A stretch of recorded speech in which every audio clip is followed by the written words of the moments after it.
dans Grand Écran, une séance cinéma suivie d'un débat. Ils sont 10 candidats qui cherchent du boulot. Contactés par un cabinet de recrutement, ils vont devoir se distinguer, s'affronter, se mettre en valeur pour espérer décrocher un poste. Jusqu'où les recruteurs seront-ils capables d'aller pour tenter de discerner les compétences, les aptitudes, les envies, souligner les défauts d'un futur employé?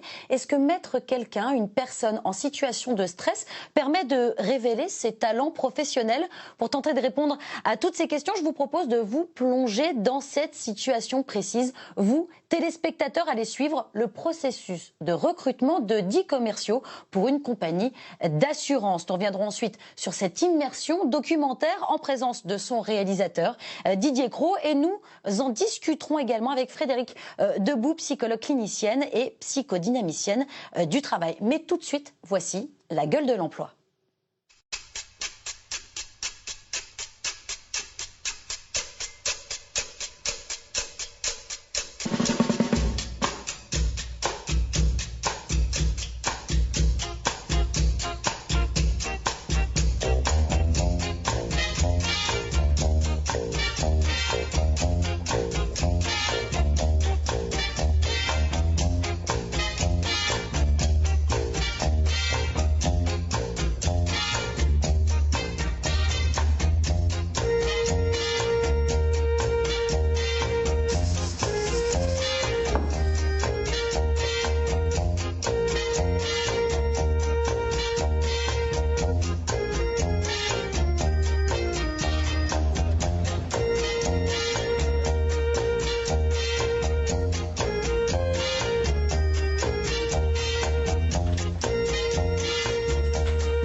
Bonjour.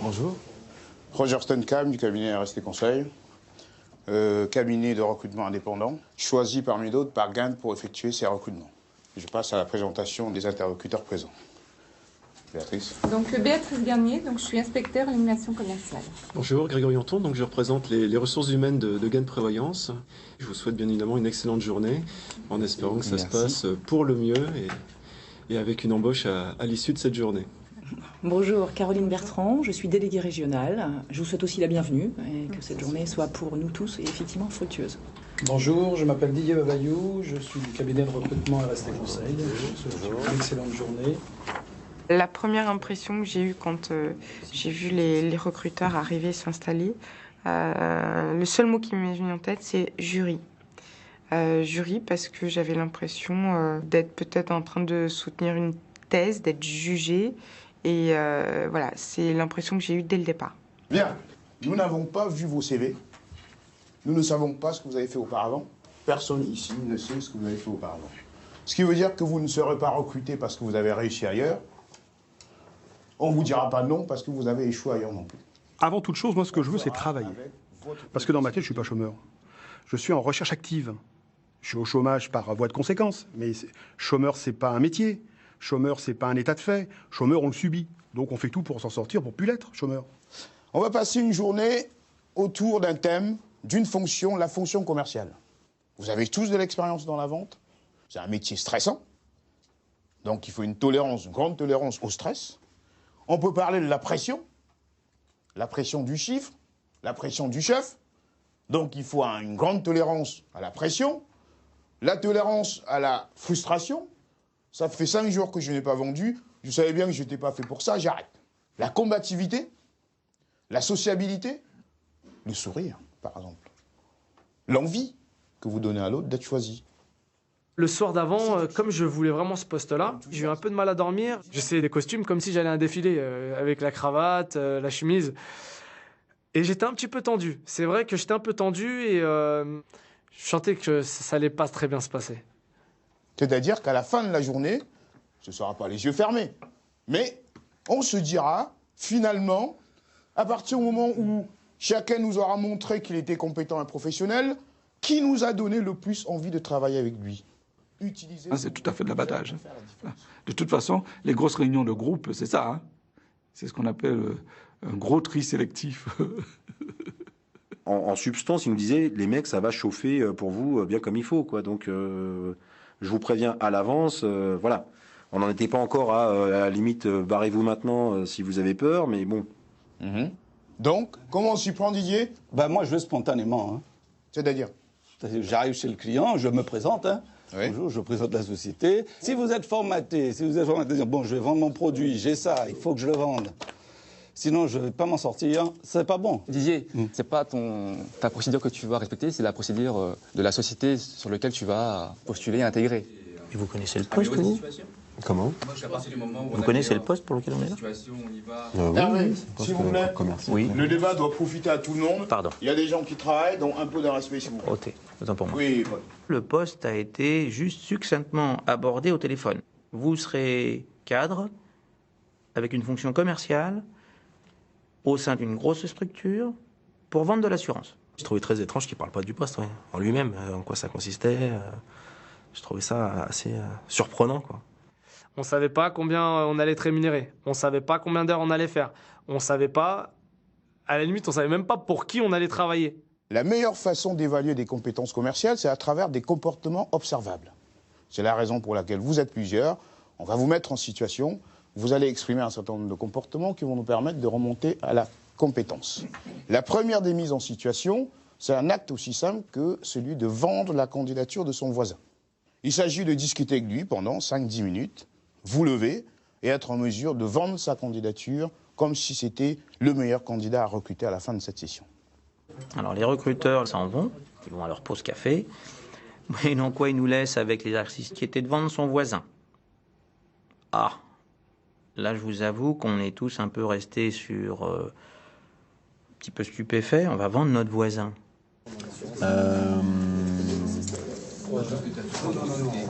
Domicile, vas-y. Domicile. Noisy-le-Grand. Toi, tu m'as dit ça? Moi, c'est grande banlieue, c'est Vexin français. Vexin français. Vexin français. Ça leur apprendra la curiosité. Marc, il est bien dans sa tête et dans son corps. Moi aussi, pareil, forme de proposition. Moi, avec l'expérience que j'ai, c'est Marc, il est rempli d'énergie. Plein d'énergie. T'as quand même des défauts. Hein. De vendre son voisin, c'est la première fois qu'on me le demandait. J'ai trouvé ça un petit peu bizarre, même un petit peu lourd, quoi. Chacun défend sa peau, chacun veut le poste, mais quand même, il y a un minimum de déontologie à avoir, quoi. Donc en fait, qu'est-ce qu'il nous a dit qu'il faut vendre?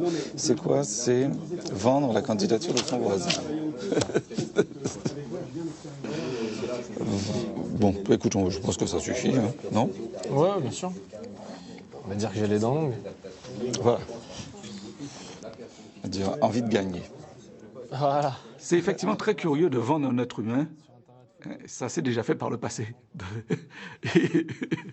Et moi, mon métissage peut-être me gêne un peu dans ce process, je dirais. Restant très vague là-dessus, mais c'est pas mon profil de vendre des êtres humains, du tout. Il faut arrêter de tout prendre au premier degré, de dire qu'on vend de l'humain, c'était pas du tout la question. En ce qui me concerne, je l'ai vu comme un exercice facile, beaucoup plus facile que de se vendre soi-même. T'as pas mal d'enfants. Ah, c'est bien ça. Ouais. Génial. T'as combien d'enfants? 4. Génial. 4 enfants, ça me déchire ça. Mais tu fais tout jeune. On est là pour vendre une expérience, c'est pas vendre l'âge. Ou quoi, voilà. Non, mais je le dis pour, je le disais pour toi, pour justement que tu puisses travailler autour et compte tenu qu'avec l'âge vient l'expérience. Oui, non, mais l'âge ne sera pas. Je dirais que voilà, c'est quelqu'un d'expérimenté, c'est quelqu'un qui a une facilité d'adaptation. Alors je pense qu'en toute humilité, c'est la personne qu'il faut pour le poste, quoi. Mon but, c'est pas qu'il soit recruté. Hein. Voilà, donc forcément, je vais bâcler le travail, on va dire. Je veux pas le vendre. Moi, j'ai envie de me vendre. Parce que je suis là pour ça. Je suis pas là pour faire recruter un autre. Attendez. Voilà, à partir de là, c'est clair que c'est n'importe quoi, cet exercice. Je vais pas le vendre, moi, votre gars. Honnête, patient, persévérant. Oh là, oh non, j'ai plein de qualités. Patient, persévérant. T'as quoi comme goût, toi? Goût. Guitare. Musicien. J'aime bien la guitare. Ouais. Mais t'en joues pas? Si, j'en joue. Ah bah t'es musicien. Enfin, musicien, c'est un grand mot. On s'en fout, t'es musicien. Je m'y mets. Ça fait un an. Je dois te vendre pour être commercial, c'est ça? Si j'ai compris. Je crois qu'on doit se vendre pour le poste en question, oui. Ça, c'est bien aussi, quand tu en parleras, boum, dire voilà, il peut effectivement s'adapter à tout type de situation, tout type de profil. Deuxième chose... Gilles, regarde mes yeux. Ouais. Ils brillent ou pas? Oui. Marc, il y a les yeux qui brillent. Tu diras, il a les yeux qui brillent. C'est l'envie. Ça veut tout dire. Marc, il est calme. On l'avait pas mis, c'est calme? Je suis calme ou pas? T'es un petit peu stressé. Bien. Je vois que vous vous connaissez par cœur. Georges? Oui, parce que j'avais un peu de mal à comprendre la vente du voisin. Georges, j'ai demandé tout à l'heure s'il y avait des questions. C'était à ce moment-là qu'il fallait en profiter, donc j'ai bien peur que ce soit trop tard. Mais je vais quand même vous répondre, c'est la vente de la candidature de son voisin. Voilà, la vente de la candidature. Il s'agit de nous dire en quoi votre voisin, c'est-à-dire Hervé en l'occurrence, c'est le candidat qu'il faudrait recruter à la fin de la journée. D'accord? D'accord, c'est bien ce que j'avais compris. L'entretien de vente... Quand on est autour d'une table comme ça et qu'on a une personne autoritaire de cette manière-là, on pense tout de suite à la classe d'école. Donc c'est vrai que ça infantilise. Infantiliser un adulte, c'est quelque part, c'est l'attaquer, c'est le dévaloriser. Non, pourquoi vous dites ça? S'il vous plaît, un peu de sérieux. Oh, c'est bon, c'est une session de recrutement, on n'est pas là on n'est pas là au tribunal. Et vraiment, j'avais l'impression qu'on était au tribunal. Alors, Gilles, c'est une personne qui est âgée de 49 ans, d'accord? Son unique défaut, c'est qu'il vient du domaine du BTP. Donc, il ne vient pas du domaine de l'activité de l'assurance-prévoyance. Sa plus grande qualité qu'il a aujourd'hui, c'est sa confiance en lui. Et Gilles croit en lui. Et à ce jour, je pense qu'il a vraiment toutes les qualités pour réussir dans cette activité-là. Merci. Gilles, qu'est-ce que vous pensez... Non, restez là, Paul. Qu'est-ce que vous pensez de la prestation de Paul? Si vous aviez un ou deux axes d'amélioration à lui conseiller, ce seraient lesquels? Moi, je pense qu'il a bien décrit déjà dans un premier temps. Merci, Gilles. Pardon, Paul, s'il vous plaît. Paul est quelqu'un qui est un petit peu trop fougueux, trop scolaire. Et où ça plaît au recruteur, où ça plaît pas. Moi, quand j'ai vu dandy. C'est le mot dandy qui est venu à mon esprit. Il faut dire qu'il avait fait un gros effort vestimentaire. Il pense avoir la science infuse. Il est droit dans ses pompes. C'est le jeune fou qui dit « je vais être le meilleur dans la session, je veux briller ». Ben non, c'est pas comme ça que ça se passe. Quelqu'un d'autre a quelque chose à dire par rapport à la prestation de Paul? Il ne s'est pas adressé à nous. Il était dos tourné. Ouais, je trouve que c'était un peu désagréable, ça, par contre. Pardonnez-moi, alors. Excuse-moi. Bien. Faut voir les choses telles qu'elles sont. Hein. On n'est pas là pour passer de la crème sur l'épaule, hein, c'est clair. On est là pour se taper dessus et ça y est, là, il va falloir devenir loup. Hein. C'est pas de pitié, quoi. Ça, là, c'est chacun pour soi, c'est œil pour œil, dent pour dent. Mais l'idée en soi de présenter son voisin, pour le coup, alors là, ça a mis mal à l'aise plus d'un, hein, parce qu'il y en a qui n'avaient vraiment pas du tout de solution sur le sujet. Hein. Et ça a été un moment de grande solitude pour certains, hein, vraiment. Hein. Voilà, je suis là pour vous présenter la candidature de Paul. On peut compter sur lui, c'est quelqu'un qui est positif dans sa tête. Quoi dire d'autre de Paul? On sent qu'il a envie, ça se voit dans ses yeux qui brillent. On voit bien que c'est quelqu'un qu'on veut. Il est positif, je le répète. Et puis c'est quelqu'un qui devrait réussir au sein de notre groupe. Je vois pas d'autres vraiment qualités, je pense qu'il en a beaucoup. On n'est pas là pour étaler toutes les qualités de chacun. Voilà un petit peu ce que j'ai à dire de Paul. Je me sentais pas vraiment à ma place là-dedans. Déjà parce que je savais pas où on allait. On savait pas le type de poste, combien il y en avait, avec qui on travaillait. Donc dès le début, je me suis dit, qu'est-ce que je fais? Ouais, c'est vrai qu'au début, qu'est-ce que je fais là? Paul? Un peu court concernant les qualités, mais c'est vrai qu'il a dit l'essentiel. Autre chose? Il fallait mettre au moins les qualités essentielles qu'un groupe peut attendre, quoi. C'est voilà. Quelqu'un qu'on veut, quoi. Ouais, mais quelqu'un qu'on veut, tout le monde en veut. Hein, mais maintenant, par quel bout on en veut? Ouais. Donc il aurait peut-être fallu, modestement, hein, il aurait peut-être fallu dire... Gérard, l'expérience. Malheureusement, je pense qu'il a un peu perturbé certaines personnes du fait de sa trop grande présence et de toujours vouloir parler à la place des gens. Ça aurait pu mal se finir. C'est rude, mais il faut prendre en compte qu'on est dans un climat où c'est la rentabilité et le profit qui sont à l'ordre du jour. Donc quelqu'un qui n'aura pas une grande résistance, il se fera lyncher ou il se perdra de lui-même. Bonjour, donc ici, candidat Didier, 48 ans, 25 ans d'expérience professionnelle dans différents secteurs. J'étais très étonné de voir plusieurs personnes au-dessus de 45 ans. C'était flagrant qu'ils avaient eu des postes à responsabilité et pendant plusieurs années. Et ils étaient comme moi, ils étaient au même poste que moi, sur un simple poste de commercial. Donc ça fait un peu peur.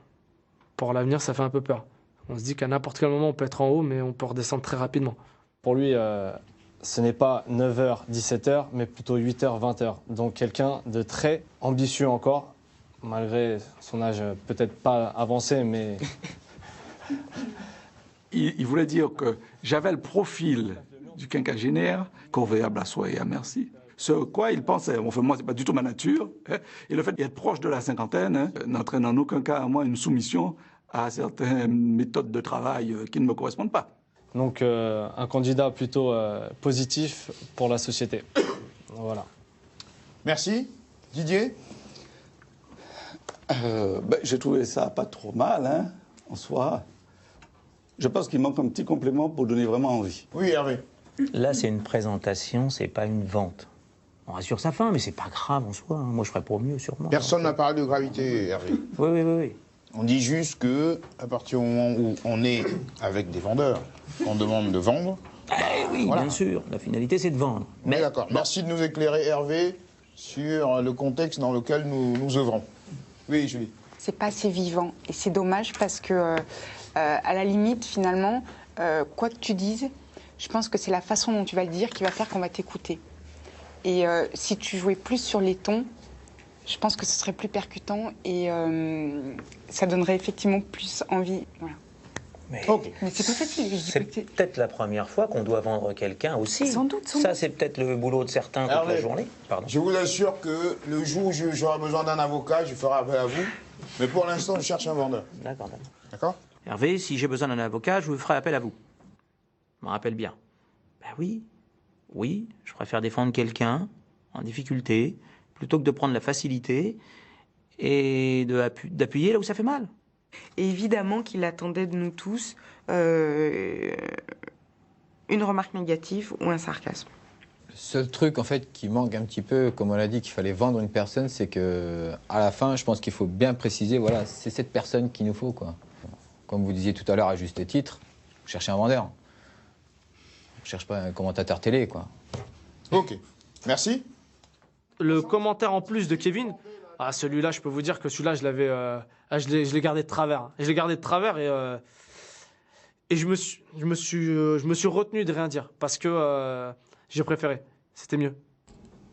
C'est un peu étonnant. Vraiment. Je suppose que vous vous êtes levé ce matin avec pour objectif d'être recruté. Vous avez tous de l'expérience dans la vente? Je sais pas. Montrez-le, quoi. Quel est l'intérêt de mettre la pression aux candidats lors de cette première phase de recrutement? Alors que le candidat est déjà dans un état de fébrilité parce qu'il est justement en entretien d'embauche. Donc c'est vrai que c'était un petit peu bizarre. Je me dis, tiens, encore une méthode américaine. J'ai compris que les recruteurs, ce qu'ils attendaient, en un mot, c'était de l'audace. Et personne n'en avait eu. Je me suis dit, on va le tenter, on verra bien. Bonjour à tous. Donc, nous nous rencontrons aujourd'hui pour que je vous explique en quoi Steve va devenir un membre déterminant de votre force de vente. On va développer ça sur 2 axes. Le premier, savoir-être. Le second, savoir-faire. Quand je l'ai vu, je me suis dit femme actuelle. Femme actuelle, avec sa coupe de cheveux un petit peu à la garçonne, mais qui lui va très bien. Julie est très studieuse, elle est très méthodique, elle a préparé son truc. Par rapport à moi, c'était le top, hein, c'est sûr. Il n'y a pas de doute. Hein. Pour tout ça et de manière brève, clairement, Steve, c'est notre commercial de compétition. On ne peut pas passer à côté. Voilà. Merci. Merci. Steve? Oui. Qu'est-ce que vous en pensez? Vous en rougissez presque. Hein? Vous en rougissez presque. Je suis tout ému. Julie, la candidate idéale, la trentaine, bien dans sa tête. Julie, non. Bonne pour faire vendeuse chez Pimki ou... Non. Non. A pas le profil du tout, non. Bonjour à tous, bienvenue. Donc aujourd'hui, je suis là pour vous présenter Georges. Vendre, Hervé, vendre. Dans un premier temps, je présenterai Georges. Dans un deuxième temps, je le vendrai. D'accord. Georges a donc 37 ans, il est papa d'un petit enfant. Il a un parcours, somme toute classique, un bac pro, ensuite en comptabilité, ce qui peut être un avantage dans ce cas précis. Le stress, il n'y en avait pas. Moi, ils me prennent pas. Même si j'ai pas de revenus. Encore une fois, la soumission, la brebis, faire le mouton, le docile, le dos rond, brosser les pompes, non. Merci. Voilà, c'est terminé. La cravate, Hervé, c'est une prescription médicale? Si vous le jugez comme ça... Non, j'ai une question. Oui. Vraiment, juste vous écouter là-dessus. J'aurais pu mettre un nœud papillon, je Parce peux oser. Vous voyez que tout le monde est en cravate? Oui. Comment vous vous sentez là? À l'aise. La façon où il a parlé à Hervé, ça m'aurait pas plu, quoi. Hervé, il n'a pas de cravate, c'est son choix. Moi, il y a des boîtes que je connais, même des grands slows, on n'a pas tous en cravate malgré qu'on soit cadre. Moi, le premier. Je l'ai perçu comme une attaque du recruteur, comme j'ai perçu ce fait-là de la part d'Hervé comme une provocation. Donc, c'était légitime. Quand vous représentez une grande structure, vous avez une image à donner. Quand vous arrivez comme un baladin... Attendez, faut pas se foutre de la gueule du monde, quoi. Le client, et ça, il va le voir, ça, le client. Il va le retenir, ça. Vous êtes plutôt à l'aise sans cravate? Ah, mais je peux avoir un papillon, une cravate, peu importe. D'accord. Là, aujourd'hui, nécessairement, je suis comme ça d'habitude. Est-ce que vous croyez au code vestimentaire, surtout lié au métier de la représentation? Être à l'heure, honnête, c'est peut-être plus important que d'avoir vraiment une cravate ou autre chose. Croyez-vous pas? J'étais presque à leur dire, mais on va finir par nous confondre avec les témoins de Jéhovah. Mais c'est vrai. Il leur montrait bien qu'ils jouaient un rôle, eux. Bah, lui, il jouait son propre rôle. Il s'était mis en tête de jouer ce rôle-là, de l'emmerdeur. Bah, il l'a joué, et il l'a joué jusqu'au bout. Pendant un temps, d'ailleurs, on a même cru qu'il était espion du GAN et qu'il forçait le trait pour faire un peu le sous-marin dans le recrutement. Bon. Vous en pensez quoi, vous? Dans la vente? La cravate, c'est important ou pas? Oui, non, mais là, de toute façon, le fait de ne pas venir en cravate, on est sûr qu'un recruteur vous fera une réflexion. Ça ne manque pas à chaque fois. Le commercial, c'est un costume, c'est une cravate. Donc, bien évidemment, le costume, la cravate, c'est un uniforme. Ceci étant... Encore une fois, juste pour que l'on soit clair, il nous est important d'écouter les motivations d'Hervé par rapport au non-port de cravate. Qu'est-ce qui a motivé ce matin le fait que vous partiez sans? Ah, ben c'était comme ça. J'ai dit, tiens, ce matin, j'en mets pas. D'accord. Ils avaient pris Hervé en grippe, et moi j'arrivais derrière et je me suis dit, merde, une difficulté supplémentaire à laquelle je m'attendais pas et dont j'ai pas besoin. Et donc c'est vrai que ça a été un petit peu... bon, j'estime m'en être pas mal tiré. Ouais, j'ai bien aimé. Hervé a commencé à travailler dans les années 1980. C'est quelqu'un qui est profondément honnête, puisqu'il a grandi comme ça. Hein. Il a grandi dans le Vexin français. Qui est proche de la Normandie, où il y a de grandes plaines qui permettent d'éveiller son imagination et sa créativité. Donc c'est vrai que... Me présenter, c'est pas facile, hein, aussi pour lui. Hein. Je suis complètement hors des cordes, hein, hors des clous. Hein. Il en a bavé. Pendant l'exercice des 10 minutes, il me fait « Oula !»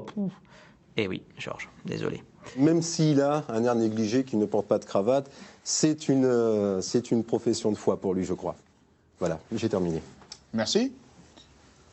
Hervé, si on devait l'aider à faire mieux, un axe de progression? Ouais, synthétiser, régler tout ça, mais on est tous plus ou moins pareils. On n'a pas fait de grosses démonstrations de notre savoir, quoi. Si tant est qu'on en ait un, j'entends. Alors des fois tu te rends même plus compte, tu croises les doigts, tu t'oses même plus rien faire, parce que tu dis attends qu'est-ce que je fais, je mets les mains là, je mets les mains là. Qu'est-ce que je voulais passer comme message? Oh merde, et tu sais, comme les signaux sur les bateaux, c'est comme ça. C'est comme le poker en fait. Ah ben il y a un jeu de bluff de toute façon c'est sûr. C'est désopilant, désagréable de recevoir des coups de fil de nana, 18, 20 ans, 25 ans, et tu sais, elles te disent voilà, un cabinet de recrutement, on a besoin de vous voir, prendre nos clients. Bien sûr. Toi, tu te déplaces et puis Tu vas là-bas, on te fait voir personne, on t'explique vaguement ce que c'est comme poste, et puis après, on vous rappelle demain, après-demain. Ça va vite chez nous. Oui. 3 semaines après, t'as rien. Même pas un merci, même pas un au revoir.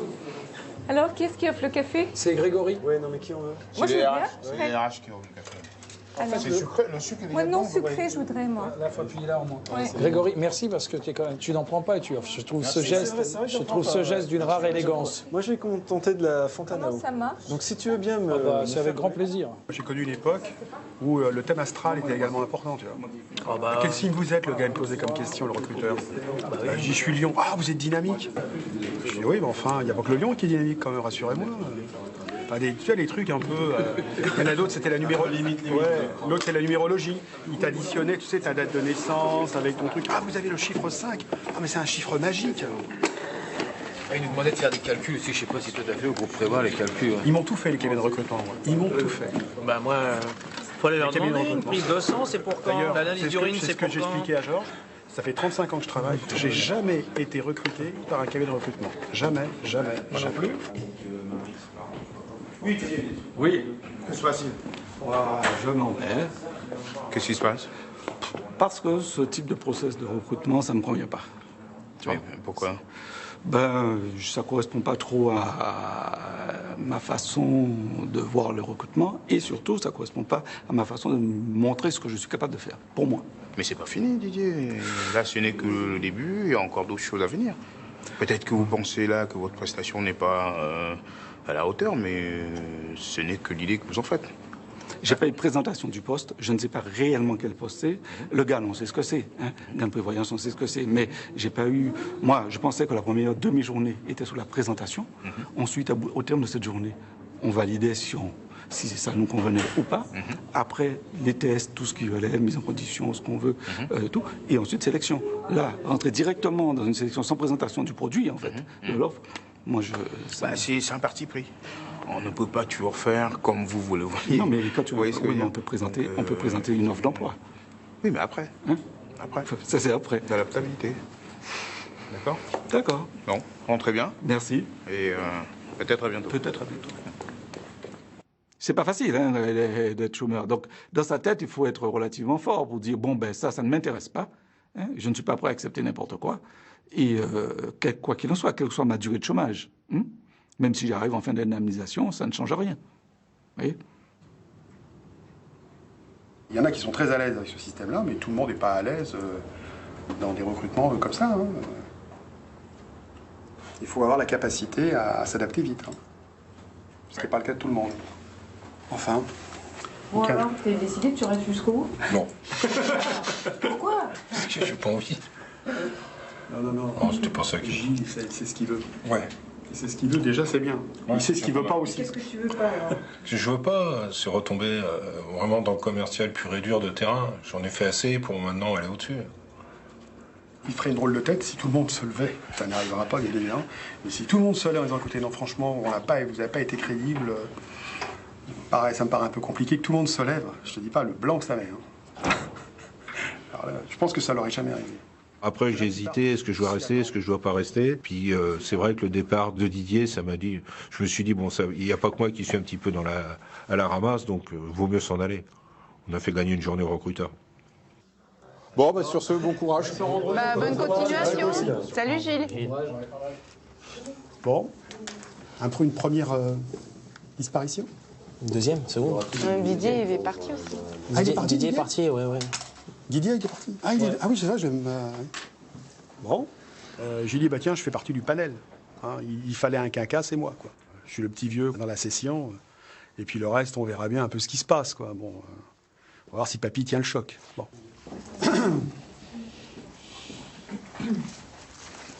Bien. Comme vous avez dû le constater, il y a 2 personnes qui nous ont quittés. Bon, c'est toujours un peu malheureux que certains nous quittent, mais c'est la loi du genre. Donc, on va poursuivre par des simulations d'entretien de vente. Avec un produit très basique, des trombones de couleur. Je vois des visages interrogateurs, voire satisfaits. La vente du trombone, voilà un exercice. Il fallait le trouver, celui-là. Franchement, vente du trombone. Peut mieux faire, on avait envie de dire. C'est fait simplement pour savoir si vous êtes capable de vendre n'importe quoi à n'importe qui. Mais là, c'était le domaine des assurances. Je vous l'ai dit, on cherche une personnalité. Il faut mettre en avant la fibre commerciale qui est en vous. Vous allez jouer le rôle de vendeur et également celui d'acheteur. C'est un peu de la comédie, c'est vrai, mais après tout, un vendeur, c'est quoi si ce n'est quelque part un comédien? Chercher du travail et répondre à des sessions de recrutement, c'est de toute façon jouer un rôle au théâtre. Quand on arrive devant un client, s'il faut avoir deux tensions, non, c'est pas intéressant. Le client, il faut l'animer, il faut le faire sourire, il faut le faire participer. Si on fait pas tout ça, le client, il va s'ennuyer. Monsieur Philippot. Enchanté. Bonjour, Kevin Irac de la société Trombi France. Enchanté, asseyez-vous. Vous connaissez un petit peu notre société? Vaguement. Vaguement. Vous savez le but de ma démarche? On vous a dit par contre, au niveau timing, je sais que vous beaucoup de n'avez temps. pas beaucoup de temps, vous Voilà, inquiétez pas, je vous remercie. vous prendre tout votre temps. Merci. Alors déjà dans un premier temps, ce que je viens faire avec vous, c'est une petite étude. Si c'est pour une étude, il faut... Non, mais ça va être très vite, je vous rassure. En ce qui concerne l'utilisation de trombone. Oui. Vous êtes à combien pour les 1000 trombones actuellement aujourd'hui là? Alors aujourd'hui, pour les 1000 trombones... Toute la technique que j'ai anticipée au tout début, c'était magnifique. Alors, ça m'a cassé, c'est quand il a commencé à me dire le prix, ça m'a déstabilisé, parce qu'on ne nous donne pas trop de renseignements, quoi. Alors que quand j'avais fait une session de recrutement auparavant, on nous donnait les prix, on nous donnait ci. Donc je veux dire, on avait toutes les balles dans la poche pour pouvoir tirer, quoi. Mais là, on n'a rien. On a un fusil, mais il est vide. Et on va chasser quoi? Qu'est-ce que vous avez comme prix actuellement? Ah non, donnez-moi votre prix à vous sur 10 000 et puis je vous dirai... L'intérêt, monsieur, c'est de me dire le prix. Ouais, bien sûr, le prix. Moi, mon prix, c'est le prix que j'ai négocié avec mon fournisseur. Donnez-moi votre prix à vous. On peut négocier aussi, hein. Et c'est là que j'ai vu qu'il était impressionné. Alors, je ne sais pas si c'est moi qui l'ai impressionné ou la situation qui l'impressionnait. Et puis, il a laissé passer sa chance peut-être de montrer quelque chose. Il aurait dû être un peu plus agressif. Aujourd'hui, je peux payer à 90 jours chez vous? Ah, bien sûr. Et 120 jours aussi? Alors, 120 jours, non. Ah, c'est dommage, le concurrent le fait. Bah, après... Non, parce que c'est important, c'est la rotation des produits chez nous, il y a la trésorerie. Mais après, on peut s'adapter par rapport à votre trésorerie aussi. Hein. D'accord. Ok, merci. Gérard? Bon, le prix, il ne faut pas lâcher comme ça 120 jours, c'est n'importe quoi. Je suis désolé. Ouais. Si j'avais fait ça à mon patron, il m'aurait foutu à la porte depuis longtemps. J'ai joué le jeu très vite tout de suite parce que je suis un compétiteur. C'est plus fort que moi. C'est-à-dire que je me suis dit, allez, puisque tu es là, allez, vas-y, quoi. Vas-y, fonce. J'attendais un peu ça. Bon, c'est pas venu. Donc je t'ai retourné une deuxième paire sur les délais de paiement, mais là, t'as glissé au 120. Donc j'avance. Et puis comme en face, alors le pire, c'est quand j'ai rien en face, alors là, pour le coup, c'est les tranchées, quoi, c'est Verdun. Ah bah après, quand on m'a dit ça, je dis écoute, puisque tu veux jouer à ça, il n'y a pas de problème. Vas-y, fais ton truc. Moi, c'est terminé, je joue plus. Ok, merci. Kevin? Vous voulez dire quelque chose par rapport à... Non. Pas spécialement. D'accord. Gérard va être prédateur, très clairement. Il ne passera pas à côté de ce recrutement. Il est fermement décidé à obtenir le poste et pour lui, il n'y en a qu'un et il est fait pour lui. Merci. Gérard, c'est quelqu'un qui parle beaucoup, mais faut voir ce qu'il vaut, quoi. Je veux dire, si, à son âge, on était quelqu'un de très bon, on n'en serait pas là, quoi. Bonjour, enchanté, Bonjour. Hervé Duvauchel. Enchanté. Société Trombone Moins. Trombone Moins, pardon. Trombone Moins. Trombone Moins. D'accord. Trombone Moins. Je suis venu rapidement vous faire part de ce que nous savons faire. Je suis fabricant français de trombone. Vous en utilisez beaucoup également? Si, il vous perd du temps, là. Ah oui, oui. J'en utilise pas mal. Oui. C'était un petit peu... Nous sommes là, vous êtes là, on fait ce que l'on veut de vous, nous sommes les maîtres. On vous a certes appelé, vous êtes venus, mais nous dirigeons les débats. Et je vous ferai un devis sur l'ensemble des besoins que vous avez. Parfait.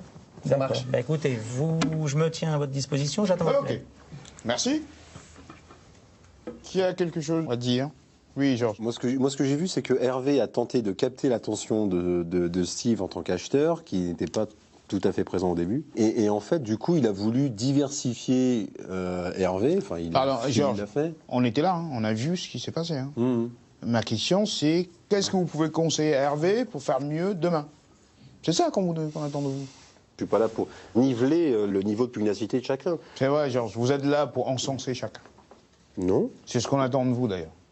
Parce que depuis ce matin, dans vos analyses, c'est ce que vous faites. J'encense. Bah oui. Ça a manqué de ténacité, je pense.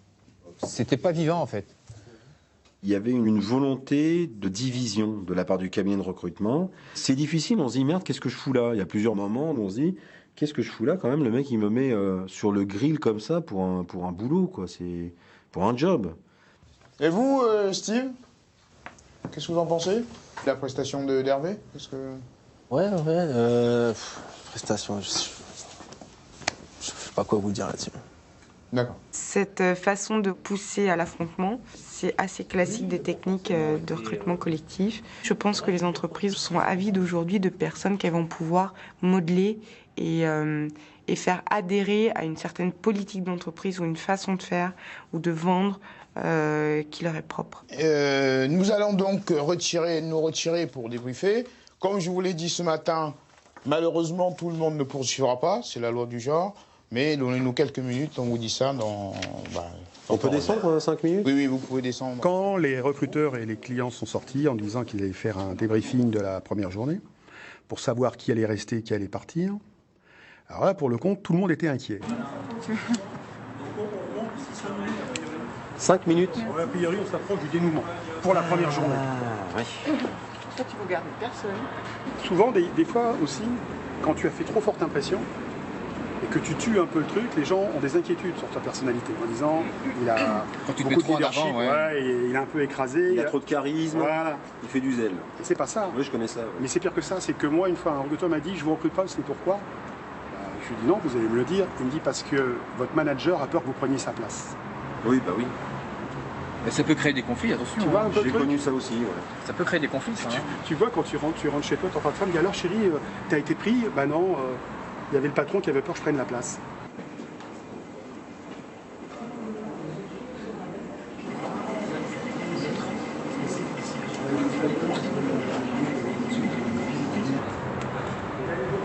Bon, allez, je te rappelle tout à l'heure. Ouais, à mon avis, ils vont pas tarder, là. Ouais, c'est un peu stressant, ouais. Ils sont en délibération pour savoir si on revient demain ou pas.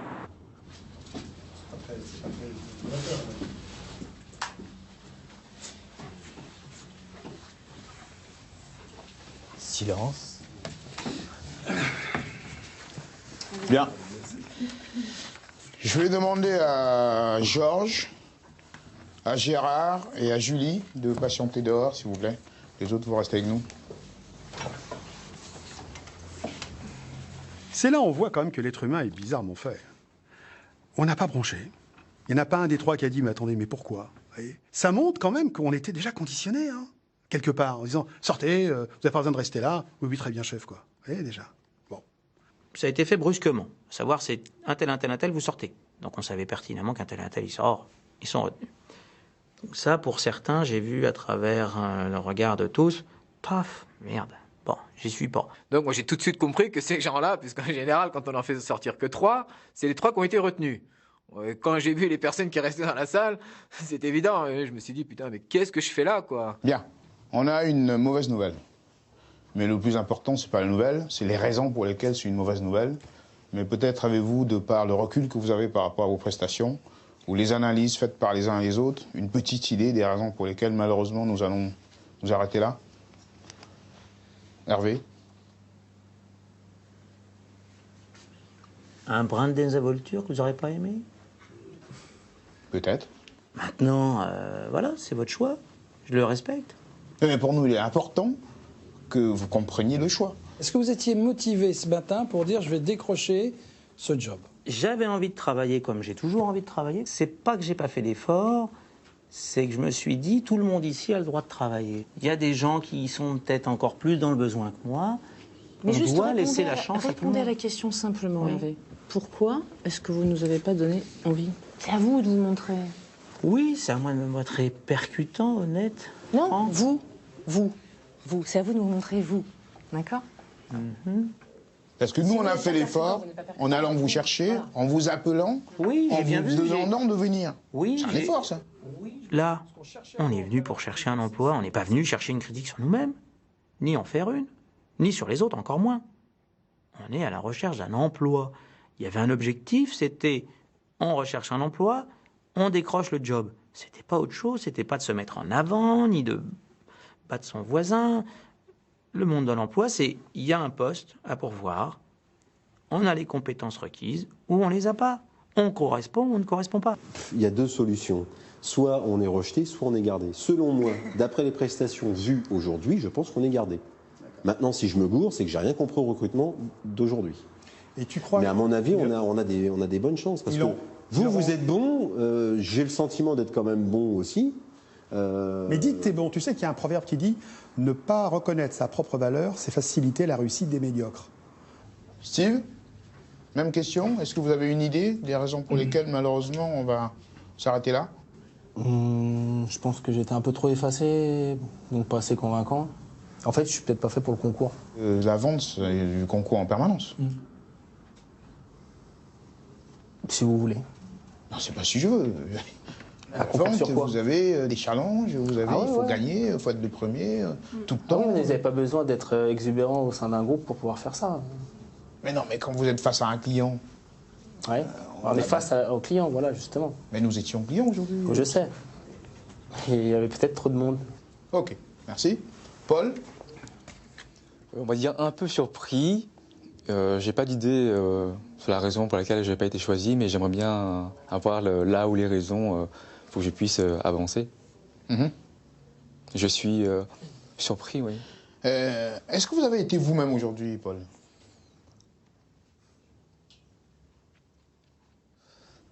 J'aimerais, monsieur Roger, si vous le permettez, de répondre à vos questions après les raisons que vous allez évoquer. D'accord. En situation de vente, par exemple, vous avez manqué de curiosité, d'écoute, et vous vous êtes parlé à vous-même, vous vous êtes vendu à vous-même, en fait. Il y a un problème de compréhension, d'écoute, de curiosité, d'empathie, parce que la vente, c'est ça, Paul. Ce que vous nous avez montré aujourd'hui n'a pas été convaincant. Voilà. D'accord? Mais maintenant, je vous repose la question, Paul. Est-ce que vous avez été vous-même aujourd'hui? On dit oui, dans l'ensemble, oui. Autour de cette table, il y a eu effectivement une blessure, une cassure. C'est humiliant parce qu'il y a des gens qui n'étaient pas préparés, qui ne s'attendaient pas à recevoir tout ça en pleine tête. Paul, je vous écoute, mais en fait, je vous interromps parce que vous ne répondez pas aux questions. Vous dites votre vérité, et c'est exactement ce qui s'est passé pendant la journée. Mais en fait, c'est juste si vous voulez accepter que ça ne correspond pas à ce que l'on recherche dans ce métier très opérationnel qui est celui, on va dire, de conseiller en prévoyance chez nous. Force est de constater effectivement que trop de décalage, trop de décalage. J'en prends note. Merci. Kevin? Je sais pas, j'ai dû faire une erreur quelque part. Oui. J'aurais jamais dû rester là, quoi. J'aurais jamais dû rester avec ces 5. Non. C'est une injustice pour moi, ça. C'était vraiment une injustice, quoi. Après, voilà, c'est vrai que s'auto-analyser comme ça, ou prendre un petit peu de recul par rapport à ce qu'on a fait, quelle prestation elle a fourni, c'était peut-être pas assez convaincant, quoi. Parce que Kevin, un vendeur, quand il sort de l'entretien, il s'auto-analyse en permanence. Ah bah forcément, bien sûr, mais il se met tout le temps en question un vendeur. Et c'est vrai que ça m'a écœuré, quoi, de voir cette sélection bidon. Ça m'a énervé, quoi. Vraiment, ça m'a... Ça casse, quoi. Ça détruit, ça vous détruit, quoi. C'est comme si on avait voulu me détruire, quoi, ce jour-là. Ce qu'on a vu par rapport à vos prestations et ce qu'on attendra de vous demain dès que vous allez rentrer dans l'entreprise, il y a un gap très important pour qu'on puisse prendre le risque. On est toujours sur la gestion. Vous ne pouvez pas le savoir et je pense que vous regretterez votre choix aussi. Oui, non mais attendez, bien sûr. Pourquoi? Peut-être. Peut-être. Moi, pourquoi? Ça m'intéresse. Pourquoi je vais regretter mon choix? Après, de laisser une deuxième chance, à partir de la deuxième chance, effectivement, si, oui, là, je ne rentre pas dans votre moule, là, d'accord. C'est quoi la deuxième chance, Kevin? C'est vous embaucher, regardez si vous êtes bon? Non, pas embaucher. Laissez-moi revenir demain et puis vous verrez. C'est quoi la deuxième... Pardon? Laissez-moi revenir demain et vous verrez. Alors, Kevin aussi, il était grandiose. Vous allez regretter. Donnez-moi ma chance, je viens demain. Je viens demain, donnez-moi ma chance. Et s'il vous plaît, je veux dire... Eh, garçon, t'as dit non, c'est non, hein. Ça sert à rien maintenant. Mais je leur ai dit, c'est vrai, laissez-moi une chance, vous le regretterez de ne pas me prendre, quoi. C'était évident qu'ils allaient le regretter, puisque j'étais l'homme qu'il fallait pour cette mission, quoi. J'étais l'homme qu'il fallait pour ce poste, quoi. J'étais la personne idéale, c'est clair. Frédéric. Moi, vous voyez, j'ai même pas enlevé ma veste. Je savais déjà. Comment cela se fait-il? Parce que je savais déjà. Vous saviez déjà? Moi, je suis pas étonné. Perso, je suis pas étonné. Moi, ils sont tordus jusqu'au bout. Ils nous ont fait faire des tests, revenir en arrière comme si vous étiez à l'école. Et à la fin, en plus, vous devez justifier de la réponse négative. Ah, ils sont bons, il n'y a rien à dire. Ils sont bons. Bien, je suis cabinet de recrutement, j'ai d'autres clients.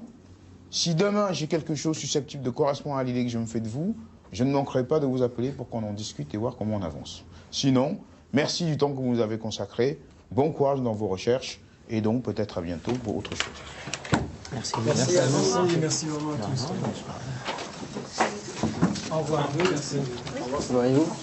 Au revoir. Au revoir. Merci. Merci. Au revoir. Merci. Merci à vous. Kevin, vous allez regretter. Hein. Je vais regretter. Au revoir. Au revoir. Merci. Vous allez le regretter. Rempli. Vous verrez. Vous ne trouverez pas un vendeur comme moi. Au plaisir. Il garde que vous trois. Ah oui. Et vous en dites pourquoi? Ouais. J'étais absent. Ah oui, parce que oui, t'as... Enfin, c'est pas que ça. C'est que ça, le fait que tu n'aies pas participé suffisamment. Ils vous ont expliqué pourquoi du comment Steve, je pense que si le système de recrutement n'avait pas été aussi hard, je pense qu'il serait venu en deuxième journée. J'ai l'impression que c'est provincial, grosso modo, qui vient à Paris, et il se rend compte qu'il n'y a que des enfoirés à Paris, quoi, et qu'il n'est pas habitué du tout. Bon, allez. Bon retour, en tout cas. Bon retour. Merci, bonne soirée. Les regards, c'était des regards de déception. Il y avait des regards de déception, des regards d'inquiétude, des regards en se disant qu'est-ce qu'ils ont de plus que nous, des regards interrogatifs, et puis il y avait des regards joyeux, des gens qui se doutaient de la réponse, qui ne se faisaient pas plus d'illusions que ça. Il y avait un peu de tout, mais il y avait de la déception quand même. Hervé. Félicitations les garçons. Les garçons. Les garçons et les filles, hein. C'est bien. Gros potentiel, monsieur Hervé. Gros potentiel. Caché par votre désinvolture. J'entends bien. La vie est une comédie, il n'y a pas que le travail. Alors, c'est dur pour quelqu'un comme moi de trouver du travail, de se mettre dans le moule. Ah, je me fais violence. C'est évident, je me fais violence, mais la liberté, ça n'a pas de prix. Et c'est pour ça que je suis bien pauvre. Mais ça vaut tout l'or du monde, sauf que ça ne rapporte rien. La liberté et l'honnêteté, c'est pas forcément des conceptions d'aujourd'hui. Tu es un être exceptionnel. Non, attachant, ils m'ont dit peut-être. Ah, c'est sûr. Ah, alors là, je suis d'accord. Salut Hervé. Bon courage et... Attachant. Bien, c'est le moment le plus difficile parce qu'on a passé la journée, on a lié connaissances et peut-être on est investi affectivement avec certains et malheureusement, à un moment, il faut qu'ils partent. C'est la loi du genre. Et je voudrais à ce stade juste rajouter quelque chose. Nous n'avons toujours pas vu vos CV. Nous ne les regarderons pas demain avant l'entretien individuel. Voilà. Donc, merci. Très bien. Merci à vous. Merci Et et bravo pour cette journée. à demain. Merci bien. Très bien, à demain. À demain.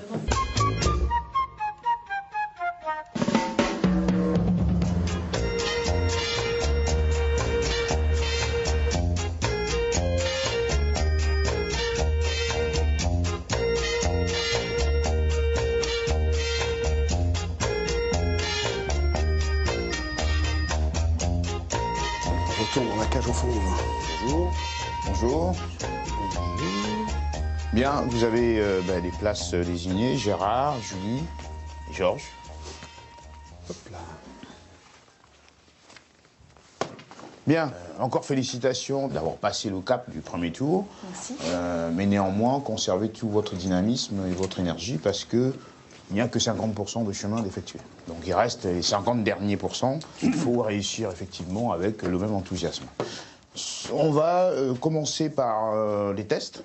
C'est un questionnaire qui mesure vos comportements naturels, vos comportements dans vos emplois actuels ou précédents, et enfin, ces mêmes comportements en situation de stress ou de pression. Alors, l'analyse du profil personnel péri-identifié, le comportement. Ceci n'est pas un test. A. Instruction. Dans la partie supérieure de l'écran, choisissez le mot, l'expression qui vous correspond le plus. Dans la partie inférieure, choisissez le mot, l'expression qui vous correspond le moins. Répondez à toutes les questions. Alors, me correspond le plus. Doux, persuasif, modeste, original. Persuasif. Le mot qui me correspond le moins. Modeste. Suivant. C'est quand même gros comme recrutement, comme test, quand tu sais, quand tu imagines, quand tu sais ce qu'il y a à l'arrivée, quoi. Ça revient aux certaines annonces que tu vois où ils demandent une batterie de qualité, d'expérience, et tu vois ce qui est proposé en bas. ça fait peur, franchement. Indomptable, ça fait bizarre, indomptable. On se croirait dans un cirque. Les tests de personnalité, on va dire obéissant. Aujourd'hui, ils ne savent plus quoi faire. Finalement, ils n'ont plus de réponse. Le client, il ne trouve pas la façon de recruter la plus efficace. Alors, il s'adresse à un cabinet qui lui dit « Monsieur, moi, j'ai la solution, et vous allez voir ce que vous allez voir, je vais vous trouver du super personnel. » Bon. Me correspond le moins. Discipliné, c'est vrai que avec l'âge, on l'est un peu moins. C'est le grand rêve de tout le monde, c'est-à-dire on trouve le mouton à 5 pattes. Locataire gentil, poli, performant, agréable, plein d'esprit, force de proposition, dynamique. Ça n'existe pas. Il y a quelqu'un qui doit y aller là maintenant? Ça m'est égal. Moi j'y vais. Ah bah bon, bah vas-y alors. Soyons fous. Alors, moi, qui me correspond le plus doux, persuasif, modeste, original. Qui me correspond le plus doux. Est-ce qu'effectivement on peut mettre en doute ce type de test de personnalité? Est-ce qu'on peut s'y fier? Il semblerait que cette entreprise et le cabinet de recrutement s'y fient. Il y a des choses que j'essaie de cacher qui sont liées à ma vie privée. La difficulté que j'ai, c'est d'essayer d'occulter un maximum pour pas que ça vienne me pourrir la tête, quoi. Ouais, je vais rester sur obéissant. Alors, qui me correspond le plus bavard, contrôlé, conventionnel, esprit de décision. C'est vrai que le monde du travail, ça m'a quand même pas mal bouffé. J'ai été tellement, quelque part, diminué ces dernières années que j'ai plus tellement confiance, ou j'ai plus d'assurance. Et donc, c'est vrai que c'est ce qui me rend un petit peu fébrile et qui fait ressortir que je ne suis pas sûr de moi. Raisonneur adaptable.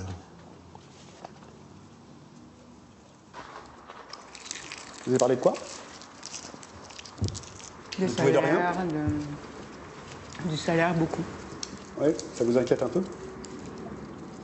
On n'a pas eu les entretiens individuels, on n'a pas posé les questions, on ne connaît pas le contenu du poste, il faut qu'on en sache plus. Moi, franchement, je ne vais pas me précipiter sur le premier job venu parce qu'on veut bien de moi. Bon, il ne faut pas exagérer. Bon, je sais bien que je suis un senior et que ça sera peut-être plus difficile, mais bon, il faut avoir confiance en soi, sinon, bon, c'est pas jouable. Il y en a encore. Le plus liant, précis, franc, réservé. Je dirais franc. On est toujours mis à nu quand on passe des sessions de recrutement, mais peut-être que la dimension psychologique est importante aussi aujourd'hui parce que le climat dans l'entreprise est de moins en moins bon. Quelqu'un qui va pas avoir un tempérament assez fort ou pour aller vendre ou pour résister à la pression de ses supérieurs, ça va être difficile. Facile à mener, audacieux, fidèle, charmant. Facile à mener, non. Facile à mener, c'est ce qui me correspond le moins. T'as pas pris audacieux? Je crois que j'ai pris audacieux. Enthousiaste? Oui. Non, parce que je ne suis pas de nature enthousiaste. Ah bon? Non. Ah bon, j'aurais cru. Non, non. T'es plutôt modéré? Non, je suis pas trop de nature enthousiaste, qui est souvent d'ailleurs perçu comme un manque de motivation. Ah. On est dans un ratio quasi normal, puisque en moyenne, sur des sessions comme celle-ci, on va être entre 2 et 3 candidats retenus. Donc je dirais qu'on est peut-être un peu inférieur là aujourd'hui, parce que tous ne seront peut-être pas retenus. Mais là quand même ce qui nous pose question aussi, c'est les 2 personnes qui nous ont quittés. Il y a un taux de chômage qui est aujourd'hui assez important. Comment se fait-il que des gens comme ça... C'est vrai qu'on peut s'interroger entre ce qu'on entend dire sur le nombre de travailleurs cherchant un emploi. Bah oui, c'est étonnant de savoir qu'il y a des gens qui n'ont pas nécessairement envie de travailler, il faut dire les choses comme elles sont. Ouais. C'est à quel moment qu'ils vont voir notre CV? Je ne sais pas. Parce qu'il nous l'a dit hier, je crois, M. Babayou, il a dit on n'a pas vu votre CV, on le verra au moment des entretiens individuels. Voilà, oui, il va bien falloir qu'ils nous disent ce qu'ils attendent de nous et ce qu'ils nous proposent, je pense. Bonjour. Bonjour. Bonjour, bonjour. Très bien, merci vous. Bonjour. Bonjour. Bonjour.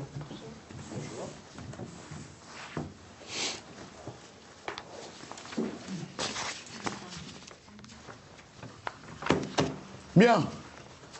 Exercice suivant, je vais vous demander de choisir librement un personnage, réel ou imaginaire, vivant ou mort, tout ce que vous voulez. D'accord? Vous avez 1 minute pour choisir ce qui vous vient à l'esprit et qui peut-être vous sert de référence.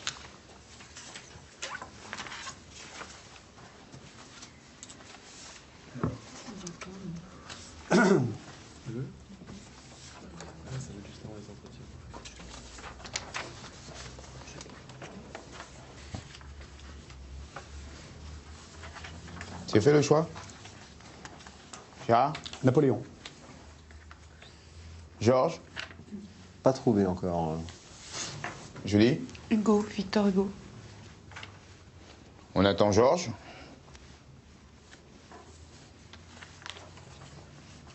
On dirait...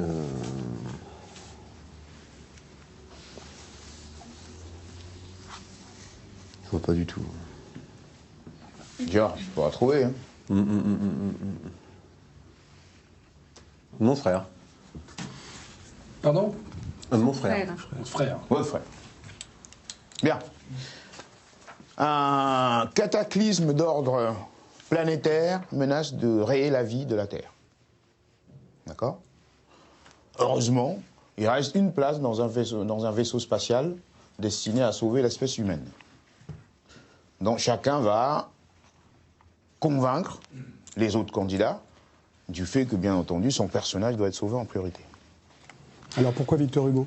Je pense que c'est quelqu'un qui ira jusqu'au bout de ses idées pour le bien-être de tous. Donc ça, c'est important au niveau politique. Napoléon aussi a été exilé, hein, si tu veux aller oui, par là. Hein. Mais donc, je pense... l'île d'Elbe, il n'a pas passé 6 mois. Donc, oui, mais je pense que Napoléon a une forme d'arbitraire en lui, limite dictatoriale quand même. Il faut, parce que sinon c'est l'anarchie. Moi, ce que j'aime chez cet homme, déjà, ne serait-ce que le code civil. Moi, je pense que c'est très important. Il a donné une ligne directrice. Oui. Il y a eu tout de suite un match qui s'est mis en place très rapidement entre Gérard et Julie. Il faut dire qu'on s'est beaucoup battu avec Gérard, donc on ne laissait pas beaucoup de place. En même temps, c'était l'objectif de l'exercice. Tous les grands hommes qui ont marqué notre siècle ont été quelque part des dictateurs. Tu peux commencer de César. Oui, mais à ce moment-là, Hitler aussi. Et non, autant, mais ces hommes-là ont laissé des traces. Je pense que le code civil, effectivement, est une bonne chose. Ça, je te le concède. En revanche, Napoléon a quand même une avidité de pouvoir qui peut nuire. Il a mis les bases qui n'existaient pas auparavant. Et rien. Un débat, Georges. Et rien, tout à fait. Et rien que pour ça. Pendant un moment, je regardais un peu les recruteurs. Je voyais les sourcils qui remontaient en se disant, la vache, ça y va sec quand même. Bon. Moi, j'écoutais, j'allais parler au moment où Rogers m'a dit, c'est un débat, Georges, réveillez-vous. J'ai choisi mon frère, effectivement, qui m'a prouvé, ne serait-ce qu'à moi. Mais finalement, c'est uniquement un lien affectif. Georges, rien ne dit que dans le vaisseau spatial qui va nous emmener, il n'y a pas des gens qui ont le profil de ton frère. Voilà, donc, si tu veux, moi, si c'est pour avoir ton frère, alors que dans le même vaisseau spatial, j'ai quelqu'un qui est... Je peux avoir mon mari aussi. Qui peut avoir, je dirais, qui est humain, qui connaît bien, je dirais, la vie, qui a une belle expérience. Grosso modo, j'ai pas pu en placer une, quoi. J'ai vraiment pas pu en placer une. Ils ont vu ça, donc ils se sont dit, peut-être qu'ils se sont dit, il ne sait pas s'imposer. Alors qu'en fait, je respectais les idées, j'écoutais et j'essayais de dire oui, mais... Georges, c'est pas quelqu'un qui va sortir les couteaux pour pouvoir en placer une, pas du tout. Ah ben Georges, il était plus là. Là, il était plus là. Il aurait été même plus là dans la salle, on ne l'aurait même pas vu partir. Il n'était pas là. Est-ce que cet homme-là va être capable d'évoluer? Bien sûr, dans ses écrits, et je te suggère de les lire. Oui, moi je te suggère de lire également, je vais vous dire une chose que Napoléon a fait. Hein, vous m'écoutez? Il te déplaît. Mais donc ça veut dire qu'il est peut-être l'homme de la situation, mais parce qu'il te déplaît, il ne doit pas prendre la place. Non, je ne fais pas cet amalgame-là. Non. Ah bah, ça, c'est un manque d'ouverture. Parce qu'il faut croire à ce genre de choses. C'est peut-être de la naïveté de ta part. Non, c'est pas de la naïveté. Très clairement, à la fin, j'avais qu'une envie, c'est d'arriver à le faire taire. Et voilà. C'était devenu mon objectif. Et ils voulaient justement, à mon avis, c'était leur exercice où on se fout sur la tronche bien comme il faut pour délimiter vraiment qui est le candidat ou la candidate qu'on va garder. Alors pour le coup, c'est pas que je veux prendre la défense du cabinet de recrutement dans la méthodologie. Mais là, pour le coup, ils n'ont pas besoin de beaucoup forcer, parce que l'être humain est ainsi fait.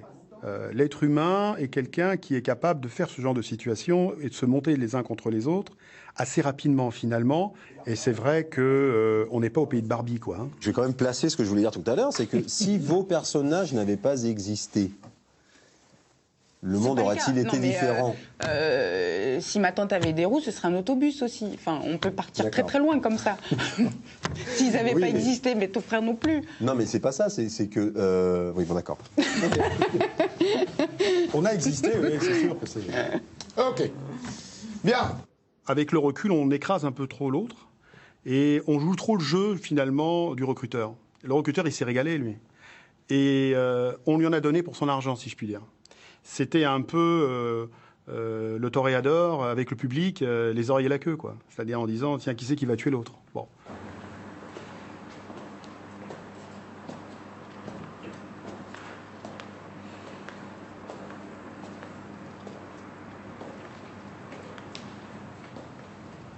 L'entreprise, c'est un endroit où il faut jouer des coudes bien souvent. C'est l'endroit où il faut le plus se bagarrer pour pas se faire abattre par un autre. Donc c'est un ring. On n'aurait peut-être pas dû aller aussi loin dans le jeu qu'on nous proposait. Mais on s'est laissé aller. Et puis une fois qu'on est parti, on s'arrête plus, quoi. C'est là où peut-être effectivement ça prend des proportions des fois qui sont un petit peu trop décalées finalement par rapport à l'enjeu. Il y a beaucoup de gens qui diraient mais c'est comme ça le monde du travail, tu débarques ou quoi, effectivement. Non, je ne débarque pas, je sais que c'est comme ça, mais je ne l'accepte pas, j'arrive pas trop à accepter ça.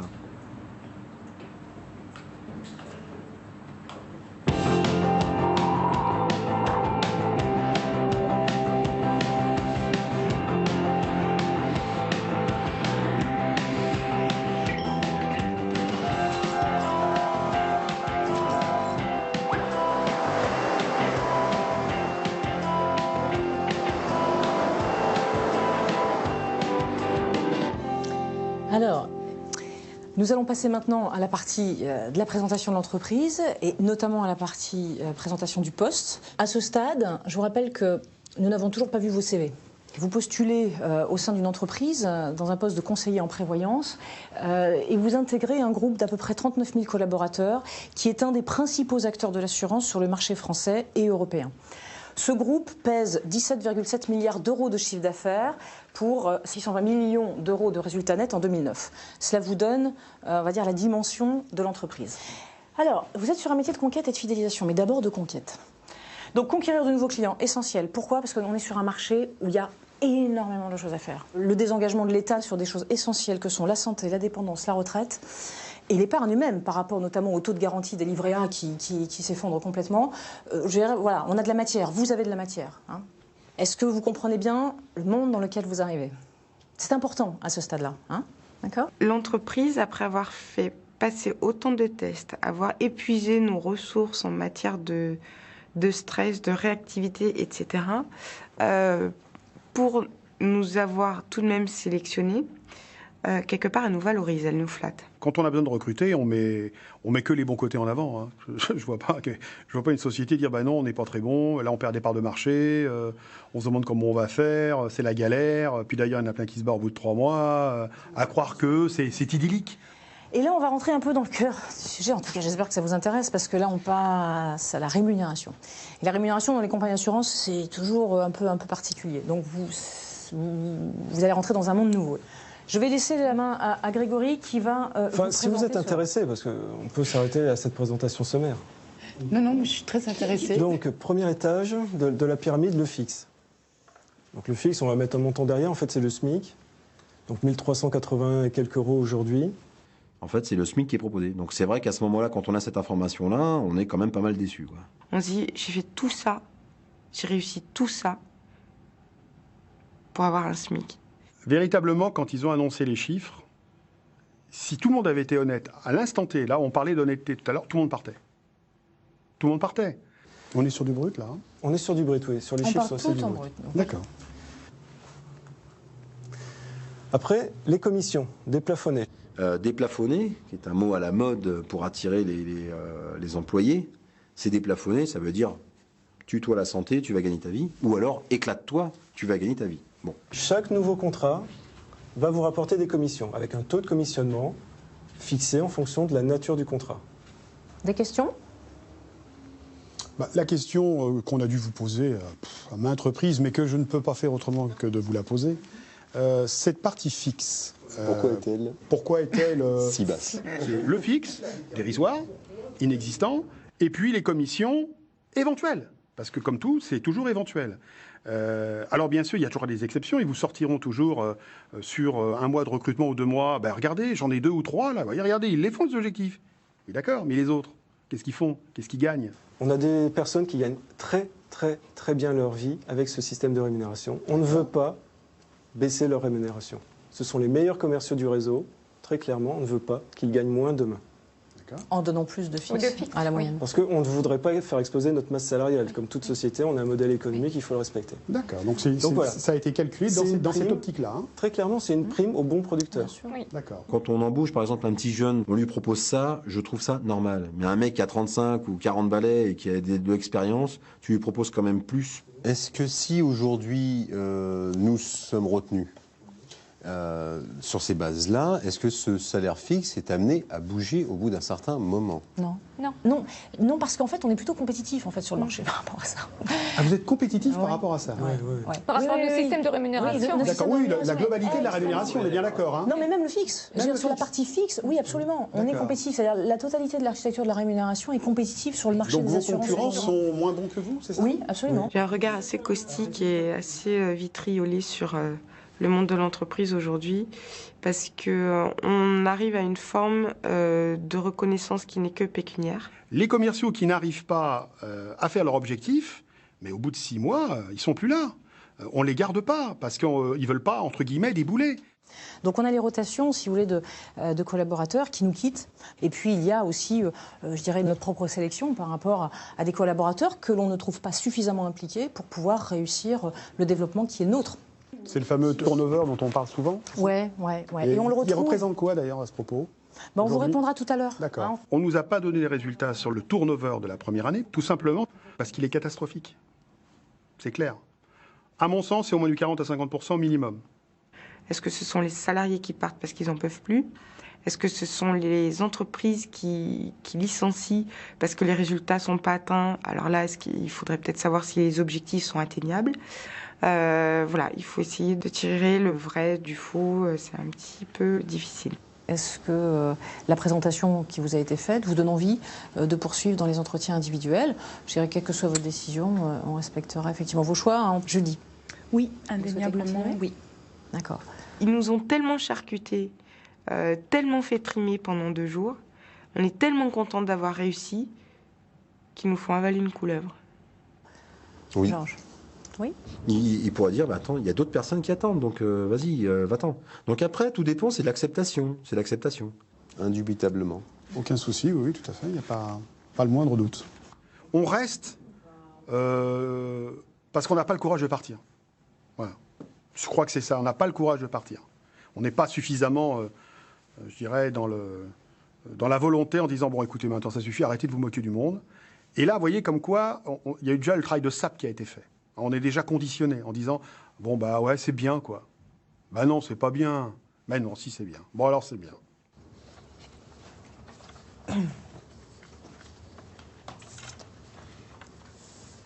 Asseyez-vous. Merci. Alors, vous avez vos CV sur vous? Bien sûr. Parce que là, on devient vraiment très impatient. Très impatient. Merci. Merci. C'est bon, tu en as? Tiens.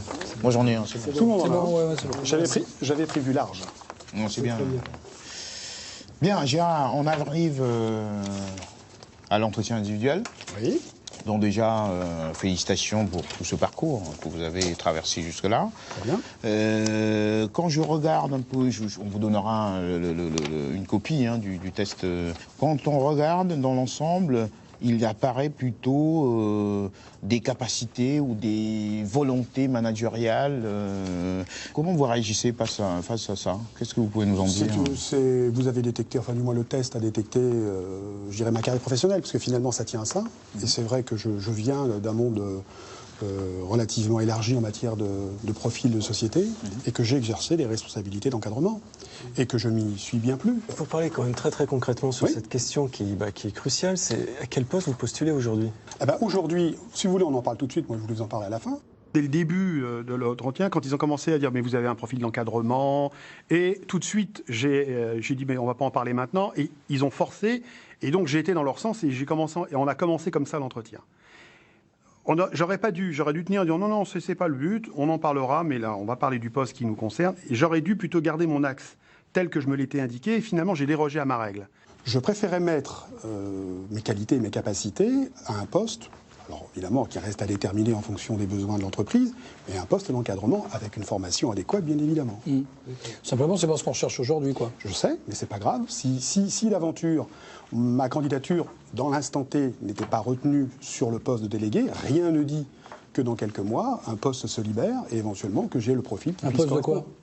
Un poste de conseiller ou de manager? De manager. C'est très opportuniste, votre candidature. Moi, je suis un peu surpris parce qu'on sait pourquoi on y vient. D'ailleurs, je trouve il y a un autre paradoxe là qui me surprend et je vous en fais part tout de suite parce que vous avez affiché une superbe depuis le début des exercices, maestria, une maîtrise. Et puis alors là, je vous sens pour le coup vraiment très très fébrile, Gérard. Bien plus que vous ne l'avez montré ce matin. Vous jettez un peu des mains, vous avez les pieds qui s'agitent, alors que depuis le début, on n'a jamais vu ça. Vous n'avez jamais montré aucun signe. Là, on en détecte certains. C'était plus le candidat, c'était l'homme qui l'a voulu agresser. Et ça, c'est pas bien. Et si un jour il doit chercher du travail, ce monsieur, et que je lui fais la même chose, je peux vous dire qu'il va très mal le vivre. Et on le vit très mal. Bien sûr qu'on a les mains moites, bien sûr qu'on est stressé, mais en aucun cas on attaque quelqu'un sur des positionnements de stress, puisque ça, c'est le côté le plus facile. Mais vous aussi, vous êtes nerveux. Avec la jambe et la main devant la bouche, vous avez une attitude également assez tendue. Donc vous êtes aussi tendu que moi. Je crois parce pas, que les enjeux, je dirais, sont... On va se mettre au même niveau, si ça vous convient, ça me gêne pas. Non, c'est pas une question d'être au même niveau.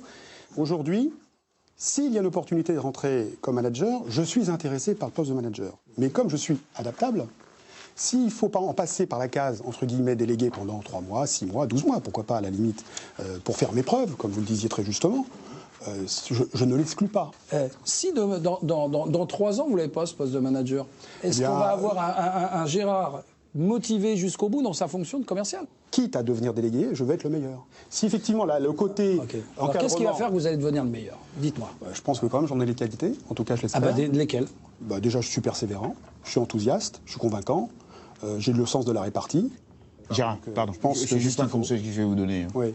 Tout ça, c'est des mots qui ne veulent pas dire grand-chose à partir du moment où ce n'est pas étayé. La vie est remplie de mots. À partir du moment où ce n'est pas étayé par des regardez, vous avez choses concrètes. Regardez mon CV. Parlez-nous-en. On n'a pas besoin de regarder. On est là pour ça. Je suis tenace. Qu'est-ce qui vous fait dire que vous êtes tenace? Dans quelles circonstances vous avez fait preuve de ténacité? J'ai commencé la vente, j'avais 20 ans.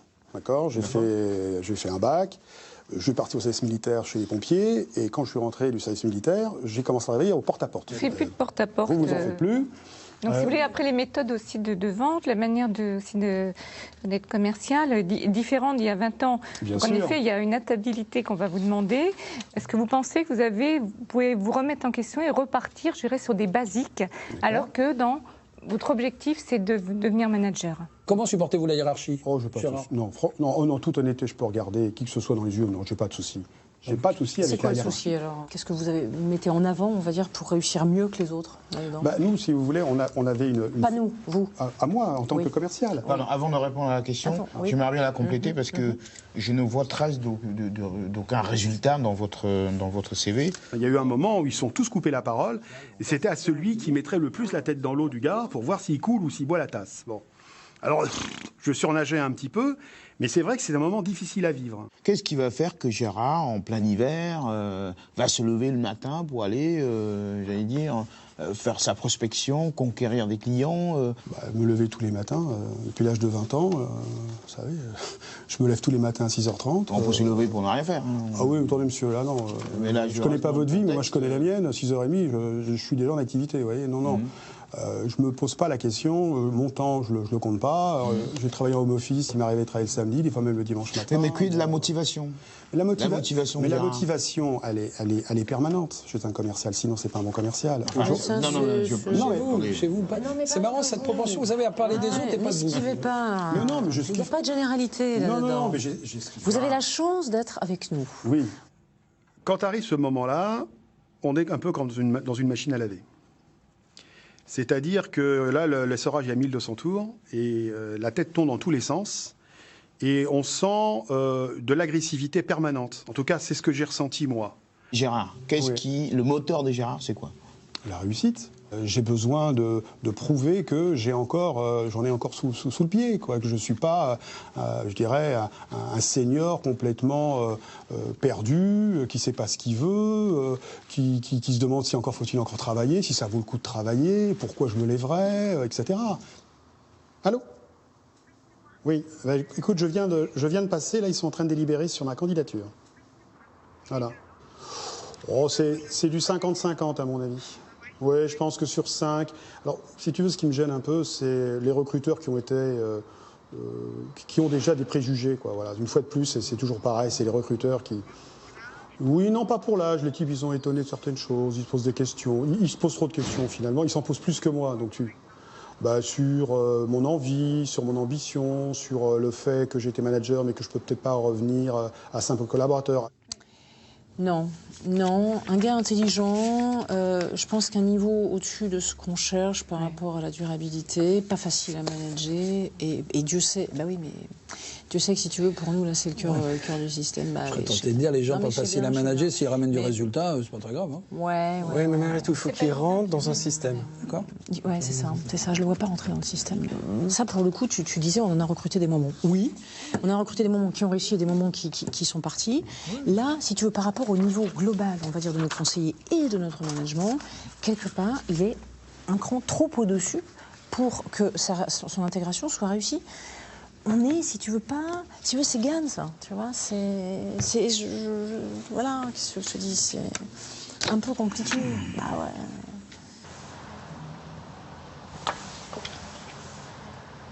ouais. C'est ou tout l'un ou tout l'autre. Hein. Bien, bah c'est à toi d'y aller, Georges. Et toi ? Attends. Ah mais non, moi je suis pas pris. T'es pas pris ? Non. T'as refusé ? C'est toi qui as refusé ? Non, c'est eux, a priori. J'ai 3 profils de manager et ils n'en cherchaient pas. Non. Et ils ont peur que je ne m'adapte pas. Et donc quand je suis arrivé, je leur ai annoncé que je n'étais pas retenu et... ils sont gentils tous les deux.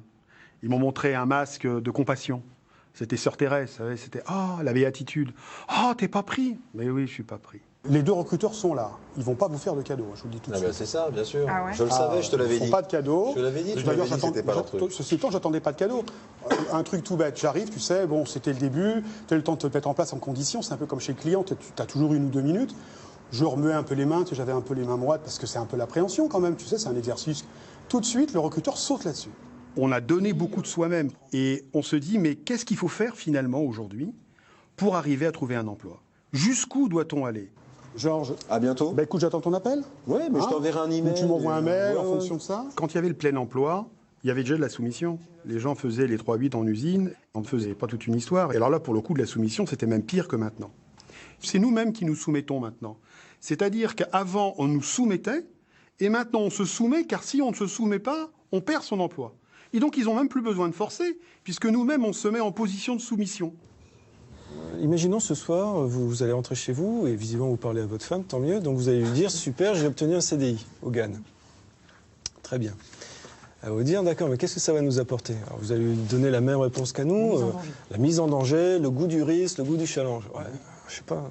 Vous savez, dans un couple, il y a toujours une personne, dans beaucoup de couples, il y a toujours une personne qui représente la stabilité dans le couple, et une personne qui, vous l'aurez vu, ne peut pas rester au même endroit. Vous êtes l'aventurier du couple. Vous dites ? L'aventurier du couple. Mais il y en a. Ah non, mais l'aventurier a la barbe bien taillée, hein, attention, pas de risque. Parce que le look est important. J'ai été très étonnée lorsque, effectivement, on a pris connaissance de vos résultats de test sur un aspect que, alors, pour le coup... C'est le piège de l'entretien ? Non, pas du tout. Non, on essaie Il n'y a pas de piège. Il n'y a pas de piège. On essaye de comprendre. C'est votre esprit créatif. J'ai un esprit créatif d'après Oui. Qu'est-ce que vous en pensez de ça ? Ils peuvent se tromper. Je pense que, en fait, quand on me dit, tiens, vous avez de la créativité première mondiale, expliquez-moi ça. Donc c'est vrai que sur le moment, on se dit, c'est chaud, quoi. C'est le début de la fin du début, quoi, ou du début de la fin, quoi. Enfin bref. Qu'est-ce que vous avez réellement compris du poste ? Quelles sont vos insuffisances par rapport à ce poste ? Et sur quoi, d'après vous, devez-vous travailler le plus pour être au fait pour réussir chez nous. Pour réussir. Votre mission. C'est quoi la mission d'un conseiller de gain de prévoyance ? La prospection, la constitution d'un fichier donc de matière, d'un fichier qui soit viable. Mais où sont vos insuffisances? Où devrions-nous être vigilants, nous, pour vous emmener là? Où vous devriez être vigilant. Quel serait vous? Qu'est-ce que vous nous donnez, vos points de vigilance pour vous emmener à maturité, à réussite, d'après vous? Alors, qu'est-ce qui vous manque? Ce qui me manque, c'est un encadrement de qualité. C'est-à-dire? Non, ce n'est pas simpliste, Monsieur Babayou. Aujourd'hui, je manque d'un encadrement de qualité, d'où l'intérêt. Vous attendez quoi de votre manager? Vous dites? Vous attendez quoi de votre manager? Mon manager, j'attends qu'il m'enseigne son savoir, qu'il me guide dans ma façon de travailler, puisque de toute manière, à un moment donné, il faut formater le nouvel arrivant. Je me vois tout à fait concentré, je me tourne bien vers la personne qui me parle, je regarde tout le monde. De ce côté-là, j'ai pas trop, j'estime ne pas avoir perdu, j'ai pas perdu mon sang-froid, je crois. J'ai été un petit peu attaqué et j'ai vu que, les attaques c'était donc sur l'indécision. Après, on me dit. Est-ce que vous êtes stressé à cet entretien, Georges? Stressé, non. Inquiet. C'est toujours difficile de se remettre en question. Qu'est-ce qu'il va vous falloir travailler de plus que les autres, on va dire, pour pouvoir, je dirais, réussir mieux que les autres dans ce job de conseiller chez nous, de conseiller en prévoyance? Ma confiance en moi, ma reprise de confiance en moi. Qu'est-ce qui s'est passé? Je crois que c'est ce que j'ai perdu. Vous êtes cassé, là? Cassé. Oui. Je ne comprends pas exactement le sens de la question. Vous êtes impressionné, là, aujourd'hui? Impressionné, non. Vous êtes toujours comme ça? Vous avez toujours du mal, un peu du temps, à comprendre les choses? Est-ce que c'est un peu votre naturel de pas comprendre, d'avoir quelques difficultés? Ou de faire semblant de ne pas comprendre. Je suis d'un naturel plutôt observateur. Oui, mais ça ne répond pas à la question. Sur la compréhension des choses, oui. sur les questions posées, sur une... Mais je n'avais pas fini. Je suis observateur et j'essaie de me forger une opinion ou de monter une analyse avant de la dire. Effectivement, il peut y avoir un délai. Ah oui, il y a toujours un petit délai alors. C'est un tac au tac. On a noté le délai, Georges. Des tac au tac différés. Voilà, c'est du tac. Tac. Voilà, là il y a un petit délai parce que il y a toujours un petit délai dans le retour de service. Non, il fait de l'humour, Georges. Oui. Ils n'ont pas arrêté de me rentrer dedans pendant 1 heure. Ils ont voulu me faire craquer. Et c'est vrai que j'ai le sentiment de ne pas avoir fait ce qu'on appelle un bon entretien individuel. Parce que je n'étais pas tout à fait le personnage auquel ils s'attendaient. Vous avez bien compris, Georges, qu'on est en train de se poser des questions sur votre capacité de travail, parce qu'on cherche quelqu'un qui va être investi et qui va avoir un rythme de travail soutenu. Comment vous pouvez faire pour nous rassurer là-dessus? Parce que je m'interroge jusqu'ici. L'expression lion en cage serait peut-être trop forte, mais j'ai l'impression d'être un petit peu dans ce cas de figure. Oui, mais ça ne suffit pas. Ça ne suffit pas, oui, peut-être. Je viens d'une famille d'origine grecque, donc principe-valeur, d'accord? Vous intégrez le GAN demain, vous arrivez sur votre nouveau secteur, vous m'appelez, vous prenez rendez-vous avec moi, on se voit à quelle heure? À l'heure de votre disponibilité. Vous êtes conscient que là, il va faire froid quand même, hein? Vous dites 12 heures d'origine grecque, quand il va faire froid, il va s'ouvrir. Il va falloir aller dehors, il va falloir y aller. Oui. Vous êtes conscient de ça ou pas? Oui, je suis conscient et cela ne m'effraie pas. Il y a toujours cette précarité flottante, en fait, dans tout ça. Il y a une précarité flottante qui fait que on est vraiment certain de rien. En fait, ils nous stressent en voulant nous embaucher, ils nous stressent, en nous virant, ils nous stressent, on est tout le temps stressé. On est toujours en position de faiblesse quand on est demandeur d'emploi. Et je pense qu'en plus, il y a une certaine honte à être demandeur d'emploi. On est en état d'infériorité et donc d'échec. Parce qu'aujourd'hui, être chômeur, c'est être en échec social. Et en plus, c'est aussi reconnaître devant les recruteurs qu'on ne réussit pas à assumer ses responsabilités. C'est affreux. Et en même temps, il faut garder le sourire pour dire qu'on est quelqu'un de bien. Question, par quoi est-ce que vous compensez votre peut-être lenteur, en tout cas moins, une apparente, de compréhension, une apparente nonchalance. ou de nonchalance. Par quoi est-ce que vous compensez cela? Par quoi est-ce que vous compensez? Je pense par l'usufruit de la réflexion que ça peut m'apporter. Et donc, J'ai pas compris. Vous n'avez pas compris? Ah, l'usufruit de la réflexion. Donc vous compensez l'apparente nonchalante par l'usufruit de votre réflexion? Non, c'est pas ça. C'est que effectivement, aujourd'hui, la lenteur d'esprit qui semble être l'un de mes traits de caractère Voilà, aujourd'hui. par quoi compensez-vous ça? Je la compense. Ou par quoi est-ce que vous allez la compenser demain si vous rentrez chez Gann pour apprendre un métier totalement nouveau dans un en se mettant dans le travail.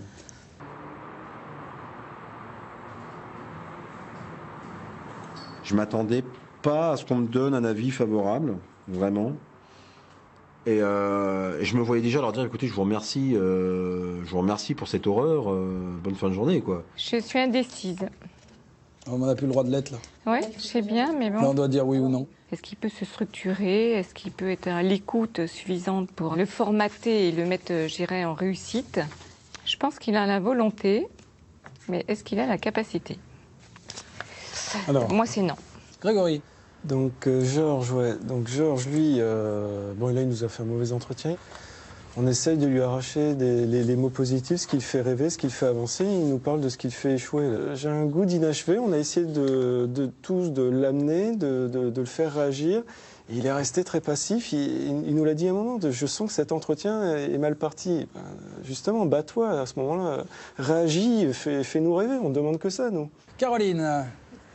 Pas facile, le candidat Georges. Pas facile. Il garde la face. Et on a essayé de le déstabiliser quand même à nombreuses reprises. Hein. On l'a quand même secoué, le bonhomme. Et presque, il se fait du mal tout le temps. Quoi, hein. Tu vois, il y a une sorte un peu d'autoflagellation que maintenant, je trouve qu'il est résistant. Il ne demande qu'à ce qu'on lui fasse confiance et qu'on le fasse travailler. Il est malléable. Pour moi, il y a une chose qui est sûre. Si je veux le prendre dans une de mes équipes, je sais que c'est pas le leader de demain. Hein. Non.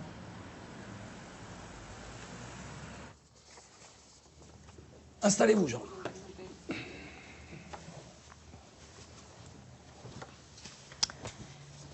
Georges, Adjim Ladis, c'est ça? Oui. Adjim Ladis. On va vous faire une réponse favorable. Donc, on est... C'est marrant, parce qu'il a un regard à la fois. Il est joyeux et étonné. C'est bien le mélange des deux. Je vous remercie. Ça marche. Yes, ça trop fort. Ça a été dur, putain. Je suis contente pour ça. Bon, ben, merci beaucoup. Merci beaucoup.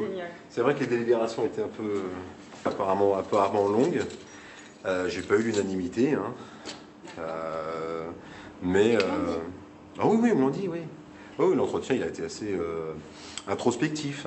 Quand Georges est descendu en fait de son entretien individuel, il était à la fois évidemment très content, mais il était aussi très énervé de la façon dont ça s'est passé parce que vraisemblablement il y a eu presque un irrespect et il l'a vécu comme une atteinte, je crois, personnelle et sans doute que c'était pas joli. J'y étais pas, mais sans doute que c'était pas joli. Je t'envoie un mail. Pas de souci. Bonne soirée. Bah, merci, toi aussi. Je vais passer un petit coup de fil et je vais fumer une bonne cigarette. À notre manière, on a faim, on est affamés tous les deux, en fait. C'est ce qu'on disait, je crois, lors d'un échange à l'une des pauses cigarettes. On disait qu'on était quand même affamés. On serait prêt à, non pas vendre n'importe quoi à n'importe qui, mais prendre n'importe quel job pour vivre. Ça y est. Bonjour. Bonjour, bonsoir maintenant. Bonsoir, oui. Ça va, ça n'a pas été trop long? Si. L'attente est un peu longue, mais ça va. Vous avez su vous occuper? Oui, j'attends. Alors vous avez des CV? Voilà, parce Oui, que bien là, on sûr. n'en peut plus, on a attendu toute la journée les CV, là maintenant ils nous les font. Je me suis dit, si ma candidature n'est pas retenue, ce sera à cause de mon CV. Voilà. Parce que c'est vrai que mon CV peut me faire passer pour quelqu'un d'instable, d'incohérent, donc c'est assez difficile pour moi de le défendre à chaque fois. Est-ce que vous avez une idée pourquoi j'attendais avec impatience la lecture de votre CV? Il n'y a rien qui vous choque dans votre CV? Qu'est-ce qu'un employeur normal peut se dire à la simple vue de ce CV? J'ai tout de suite compris ce qu'il voulait dire et ce à quoi je m'attendais, à savoir que mon CV était trop rempli, que j'avais pas suffisamment d'expérience dans la même entreprise, j'y étais pas restée assez longtemps, donc ça reflétait un caractère instable. Tout le prévisible est revenu au galop, donc mais voilà, je commence à être un petit peu habituée, donc qu'il est trop rempli, sans doute. C'est-à-dire, concrètement qu'il y a trop d'expérience. Évidemment. Enfin, d'expérience, on peut même pas qualifier ça d'expérience, parce que quand on regarde bien la période la plus longue, 2 ans, et dans les fonctions qu'on cherche aujourd'hui, parce que gestionnaire comptable, on en est loin. Alors, chargé de développement, 7 mois, chargé d'affaires, 7 mois. Et là, si on prend la dernière, conseiller en gestion de patrimoine, bon, on en est à peu près à 9 mois. Et avec une mobilité géographique en prime. Voilà, donc je vais vous expliquer brièvement. Je peux rentrer après dans le détail, il n'y a aucun souci.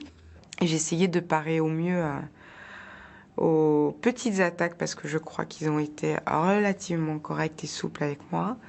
Je ne me suis pas départie de mon sourire ni de ma bonne humeur. Je vous retourne le constat. Vous regardez mon CV. Qu'est-ce qui saute aux yeux? C'est que clairement, moi, ce que je veux aujourd'hui, c'est la stabilité. Ah, ça saute pas aux yeux, hein? Bah si. Ah bon?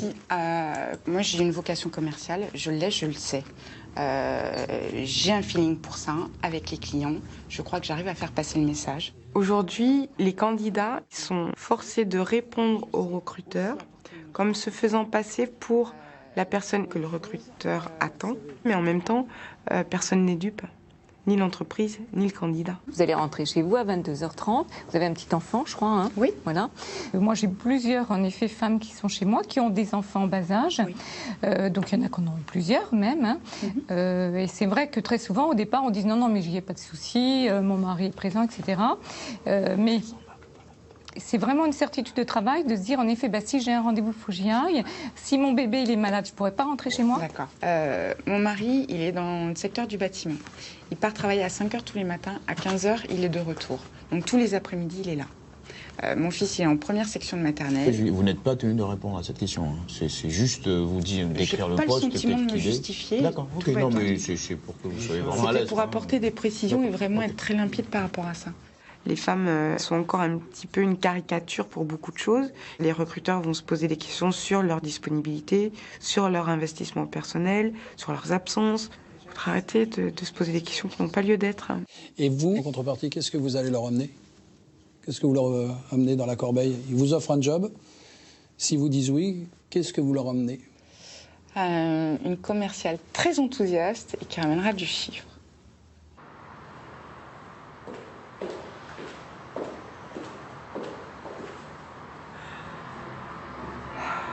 On nous demande de dire qu'on va être enthousiaste, positif, qu'on va aller de l'avant, etc. Alors que derrière, si ça se trouve, on a 3 mois de loyer de retard, qu'on mange des pâtes depuis 15 jours, que le môme, il a plus de couches ou que, voilà, qu'on peut plus mettre d'essence dans la voiture. Et ça, c'est des réalités. On est obligé d'en faire fi devant les recruteurs pour arriver à les convaincre que tout va bien et qu'on est des surhommes. C'est la fatigue. Allez-y, rentrez, Julie. Rentrez. Asseyez-vous. Bon, on est ravis de vous donner une réponse positive, et pour plusieurs raisons. D'une part, parce que c'est vrai qu'à la vue de votre CV, en fait, on aurait peut-être, si on avait vu que votre CV au départ, eh bien, vraisemblablement, vous n'aurez même pas convoqué. On a quand même besoin d'entendre votre réponse. Je suis ravie d'accepter. Ah bon, d'accord. Plus que ravie d'accepter. Soulagée et ravie également. Maintenant, il ne faut pas oublier juste que voilà, vous allez apprendre un métier nouveau, mais vous vous inscrivez dans la durée et en fait, pris en main, en plus, avec une équipe qui est structurée, qui est compétente, qui est enthousiaste et qui est très féminine d'ailleurs, il n'y en a pas tant que ça dans le groupe, vous devriez pouvoir trouver, je dirais, les conditions de la réussite. C'est magnifique, c'est tout ce que j'espérais. Aujourd'hui, les salariés, c'est un petit peu du bétail. On nous prend, on nous jette, on utilise les périodes d'essai ou les contrats à répétition, les CDD, etc. On ne sait pas trop ce qui va nous arriver parce qu'on se dit si on n'est pas performant, comme on est toujours dans l'optique de rentabilité, on va être licencié. Je pense qu'on vit dans un monde de désenchantés et qu'on n'a pas envie de se le dire. Alors on se raconte beaucoup d'histoires.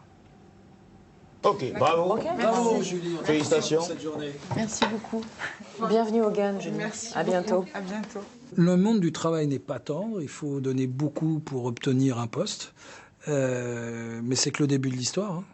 Parce que lorsqu'on a le poste, la concurrence par rapport aux produits qu'on vend n'est pas tendre non plus. Le processus est difficile, on est d'accord. Ça occasionne du stress, de la pression. Mais comme dit Didier, ce n'est que le début. Parce qu'une fois qu'on a intégré le poste ou l'entreprise, il faut tous les jours se battre avec le même état d'esprit parce qu'on a des marchés à gagner tous les jours. Si on ne les gagne pas, c'est la concurrence qui les gagne. C'est pas un métier facile, hein. Sinon, tout le monde le ferait. Je suis épuisée, moi. Allez.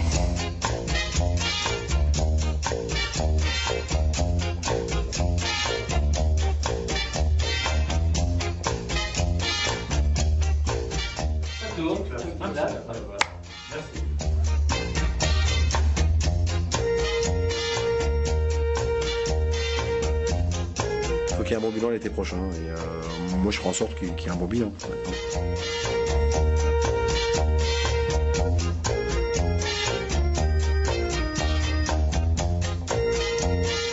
Gérard, interview, première. Merci.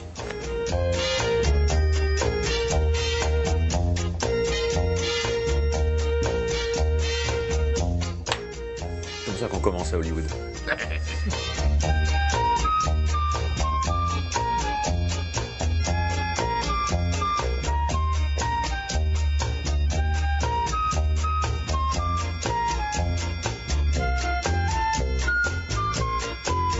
Et voilà, c'était La gueule de l'emploi, un film réalisé par Didier Cros qui nous fait l'honneur d'être sur ce plateau. Bonjour et merci d'avoir accepté notre invitation. Bonjour. À vos côtés, Frédéric Debout, bonjour. Bonjour. Vous êtes docteur en psychologie et psychodynamicienne du travail, chercheur associé au laboratoire de psychologie clinique, psychopathologie et psychanalyse de l'université Paris 5. Alors, on va évidemment ensemble tenter de comprendre les mécanismes psychologiques qui se mettent en place lors d'un entretien d'embauche. Mais tout d'abord, commençons avec vous, Didier Cros. Pourquoi ce sujet? Pourquoi avoir eu, à un moment donné, envie de poser votre caméra dans un cabinet de recrutement, dans un processus de recrutement? Ça faisait un moment que je voulais faire un film sur le travail, et il y a beaucoup de films qui existent déjà sur le monde du travail. Mais en faisant des recherches, je me suis aperçu qu'il y avait un domaine qui n'avait pas été abordé, c'était celui du recrutement.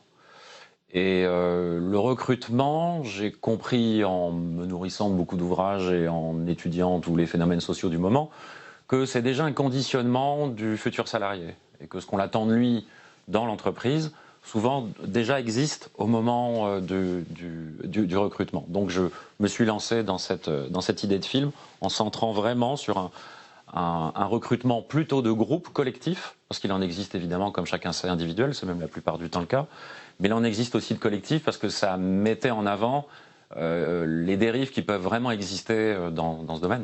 Bien sûr.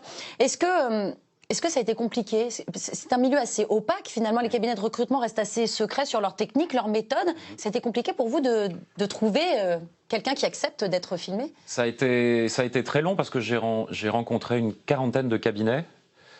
Sur la quarantaine, il y en a à peu près peut-être plus d'une trentaine qui n'étaient absolument pas d'accord. Et parmi ceux qui étaient d'accord, j'ai retenu celui-là. Parce qu'il y avait quand même aussi une chose qu'on comprend au début du film, c'est que, puisque je savais que ça allait être extrêmement difficile et douloureux, parce que j'avais assisté à beaucoup de séances de recrutement sans caméra, pour m'imprégner et voir et faire le choix aussi du cabinet, il y avait quand même un aspect qui me semblait intéressant dans la dynamique positive, ça paraît difficile à dire après le film, mais qui existe quand même et qu'on l'entend au début du film, c'est l'absence de CV. Présenté. Oui. C'est-à-dire que ça donnait plus de chance à des profils extrêmement différents. Ils le disent dès le début. Absolument. Et donc du coup, en termes de profil de personnalité, ça offrait pour le film une variété d'individus plus importants que si c'était déjà des gens formatés par rapport à un cabinet précis avec déjà des critères précis. Voilà, donc c'est pour ça que j'ai fait ce choix-là. Je reviens 2 secondes sur le fait qu'il y a une trentaine de cabinets qui vous aient répondu non. Comment vous l'expliquez? Pourquoi c'est si opaque?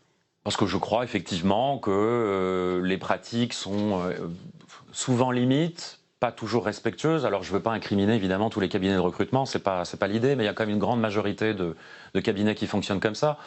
On peut noter un peu une dérive, je ne sais pas si vous le ressentez comme ça, mais qui date un peu déjà des années 80 avec l'émergence du néolibéralisme et des techniques qui étaient déjà très abouties et très au point aux États-Unis ont commencé à débarquer en France.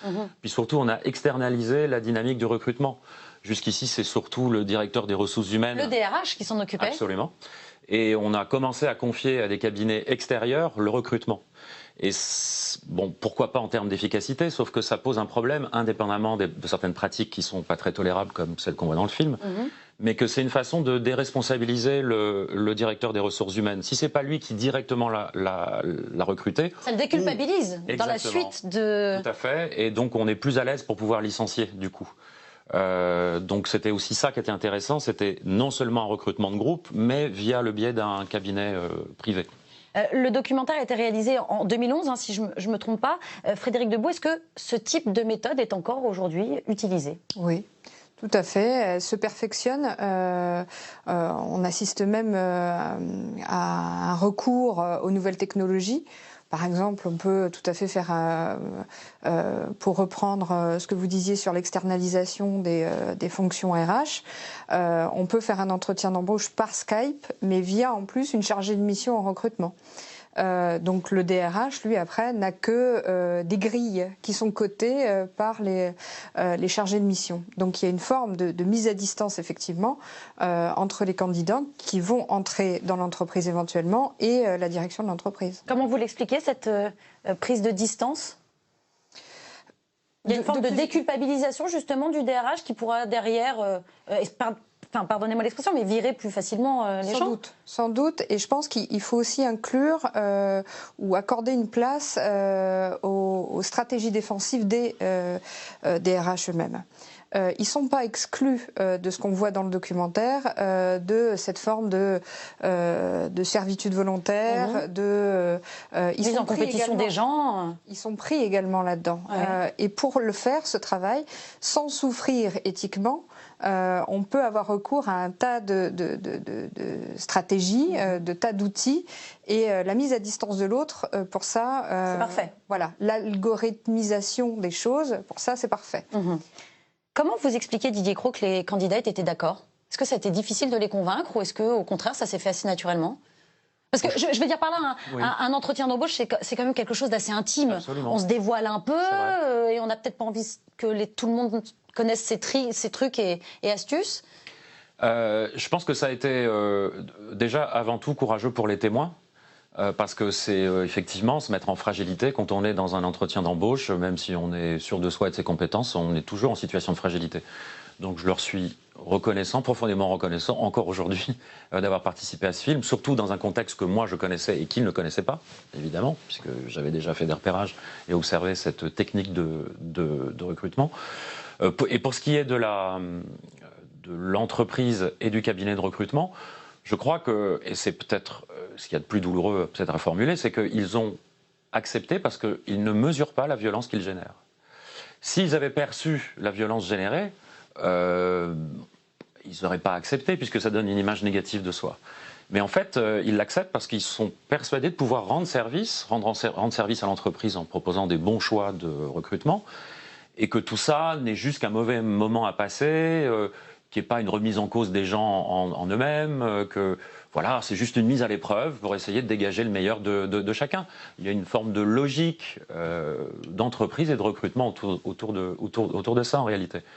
Donc en fait, je crois que ça vient de là, c'est qu'ils ne mesurent pas la violence. Et quand on ne mesure pas la violence, il n'y a plus de limite en quelque sorte. Alors il y a pourtant des gens qui ont bien mesuré cette violence, ce sont les téléspectateurs à l'époque.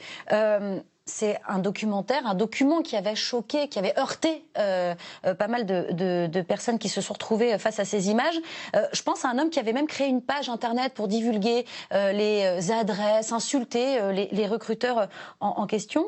Comment vous aviez perçu, ressenti cette violence à l'époque ? La violence immédiate de ceux qui ont découvert ce film, je la comprends, évidemment. Je l'ai ressenti moi-même, comme tous ceux que je pense qui ont découvert ce film. Après, se laisser aller à des mises en place de sites internet pour encourager une forme de lynchage à peine dissimulé, c'est évidemment pas des choses à faire. Ça peut être extrêmement dangereux, même s'il y avait, je pense, une forme un peu de provocation et d'ironie là-dedans. Ça peut faire partie des dérives qu'on peut retrouver régulièrement sur les réseaux sociaux aujourd'hui. Mais est-ce que vous craignez que ça arrive une nouvelle fois avec la diffusion de votre film sur la chaîne parlementaire ? Si les gens réagissent et que ça les questionne par rapport au travail et au leur, éventuellement, pourquoi pas ? Enfin, je veux dire, les documentaires sont faits pour ça, ils sont faits pour poser question à la société. Bon, j'espère que ça ne va pas entraîner certaines dérives qu'il y a eu quand même auparavant. C'était parfaitement inutile et dangereux. Frédéric Debout, ça nous touche tous, finalement, on le disait, parce que nous avons tous dû, à un moment donné, passer l'épreuve de l'entretien d'embauche. Est-ce que c'est une épreuve stressante et pourquoi ça nous émeut autant ? Le travail est important pour tout le monde, pour notre propre construction identitaire et sa consolidation. Le chômage, c'est une épreuve pour l'identité, pour la santé mentale. Et pour cette raison-là, on va jouer le jeu. Le travail repose sur un engagement subjectif. Et ce qu'il y a de particulièrement authentique là-dedans, c'est qu'on voit que ces personnes viennent là pour un emploi, s'engagent authentiquement dans ce qu'on leur demande de faire, pour avoir cet emploi et l'espoir d'être reconnus par les autres. Ça nous touche, nous tous, autant, pour différentes raisons. Je pense que le talent du documentariste qui, par le documentaire, met le spectateur au travail. C'est pour ça que ça a eu cet effet de choc également, c'est que tout le monde, en regardant ce documentaire, peut se dire mais je peux être là. En tant que candidat, mais aussi en tant que recruteur. Ce sont monsieur, madame, tout le monde. Ce sont des gens tout à fait ordinaires et donc il y a on peut une identification à eux et du coup on peut se dire mais moi aussi je peux être amené peut-être sous certaines conditions à faire ce genre de choses et ça on n'est pas prêt à le reconnaître. Est-ce que allez-y bien sûr. Et je pense qu'effectivement il y avait un va-et-vient du spectateur dans l'identification en tant que candidat, beaucoup l'ont dit après la diffusion du film. Et à l'inverse, commencer à se mettre à juger des qualités des uns et des autres et se mettre dans la position du recruteur. Et c'est, je pense, cette ambivalence de positionnement qui a probablement mieux créé l'identification à ce qui est proposé dans ce film. Et en même temps, Frédéric Debout, est-ce qu'on peut faire autrement aujourd'hui pour sélectionner, pour choisir quelqu'un qui va travailler dans son entreprise? Est-ce qu'on peut passer par autre chose que l'entretien d'embauche? Je ne crois pas que ce soit l'entretien d'embauche qui est condamnable. Mais plutôt le processus de recrutement en groupe, qui n'est pas seulement un processus de recrutement en plus. Réellement, on met les gens dans la posture dans laquelle ils vont se retrouver dans l'entreprise. C'est-à-dire que c'est pas juste une sélection. On regarde si effectivement ils vont pouvoir se soumettre. S'ils vont pouvoir jouer le jeu. Et à partir du moment où on s'est engagé là-dedans, c'est très compliqué de faire machine arrière. Donc, oui, il y a d'autres manières de faire des entretiens d'embauche. L'entretien d'embauche en tant que tel n'est pas forcément condamnable. Il faut bien, à un moment donné, trouver le candidat idéal pour un poste. Mais là, ce qui est particulièrement choquant, c'est que de travail, on n'en parle pas, de travail vivant, de coopération, de collectif, d'habileté professionnelle, de compétences, on n'en parle pas. On regarde, on évalue en groupe, sous les yeux des autres, son aptitude et l'aptitude de l'autre avant la peau de l'autre. C'est ça qui peut choquer un téléspectateur et puis... mais aussi les cliniciens du travail, parce que c'est malheureusement le quotidien de ce qu'on peut rencontrer. Aujourd'hui encore, oui. Pardon, c'est la dimension psychologique qui est évaluée essentiellement et pas la qualité professionnelle. Les compétences. C'est ça, la compétence à proprement parler. Et puis certaines dimensions psychologiques. Oui. Il y a quand même une théorie du sujet qui est sous-jacente, qui est quand même très restreinte. C'est des critères comportementaux. Oui. L'intelligence qui est soi-disant évaluée là n'est pas une intelligence tournée vers la coopération, vers la conjuration de la violence dans les liens avec les autres, vers la construction d'une œuvre commune, mais au contraire, le chacun pour soi et chacun contre tous. Donc c'est quand même une vision, il y a une vision de l'être humain et du travail très particulière qui sous-tend en fait ce qu'on voit là à l'écran. En fait, on est passé, du savoir faire, qui était la valorisation du travail par le savoir-faire, au savoir-être.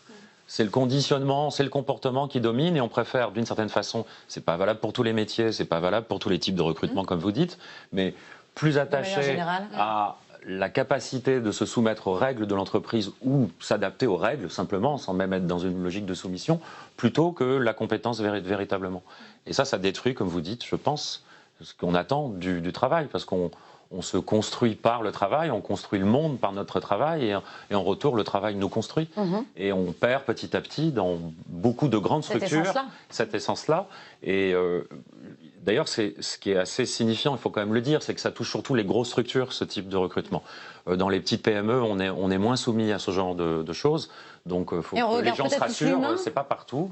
Bien sûr. Mais plus la structure est grosse et plus il y a une mécanisation comme ça de l'embauche, comme le reste de l'exercice du métier, quoi. Une mécanisation, et vous l'avez évoqué tous les deux à plusieurs reprises dans vos explications, dans vos précisions, c'est le côté théâtralisation. On joue, il joue.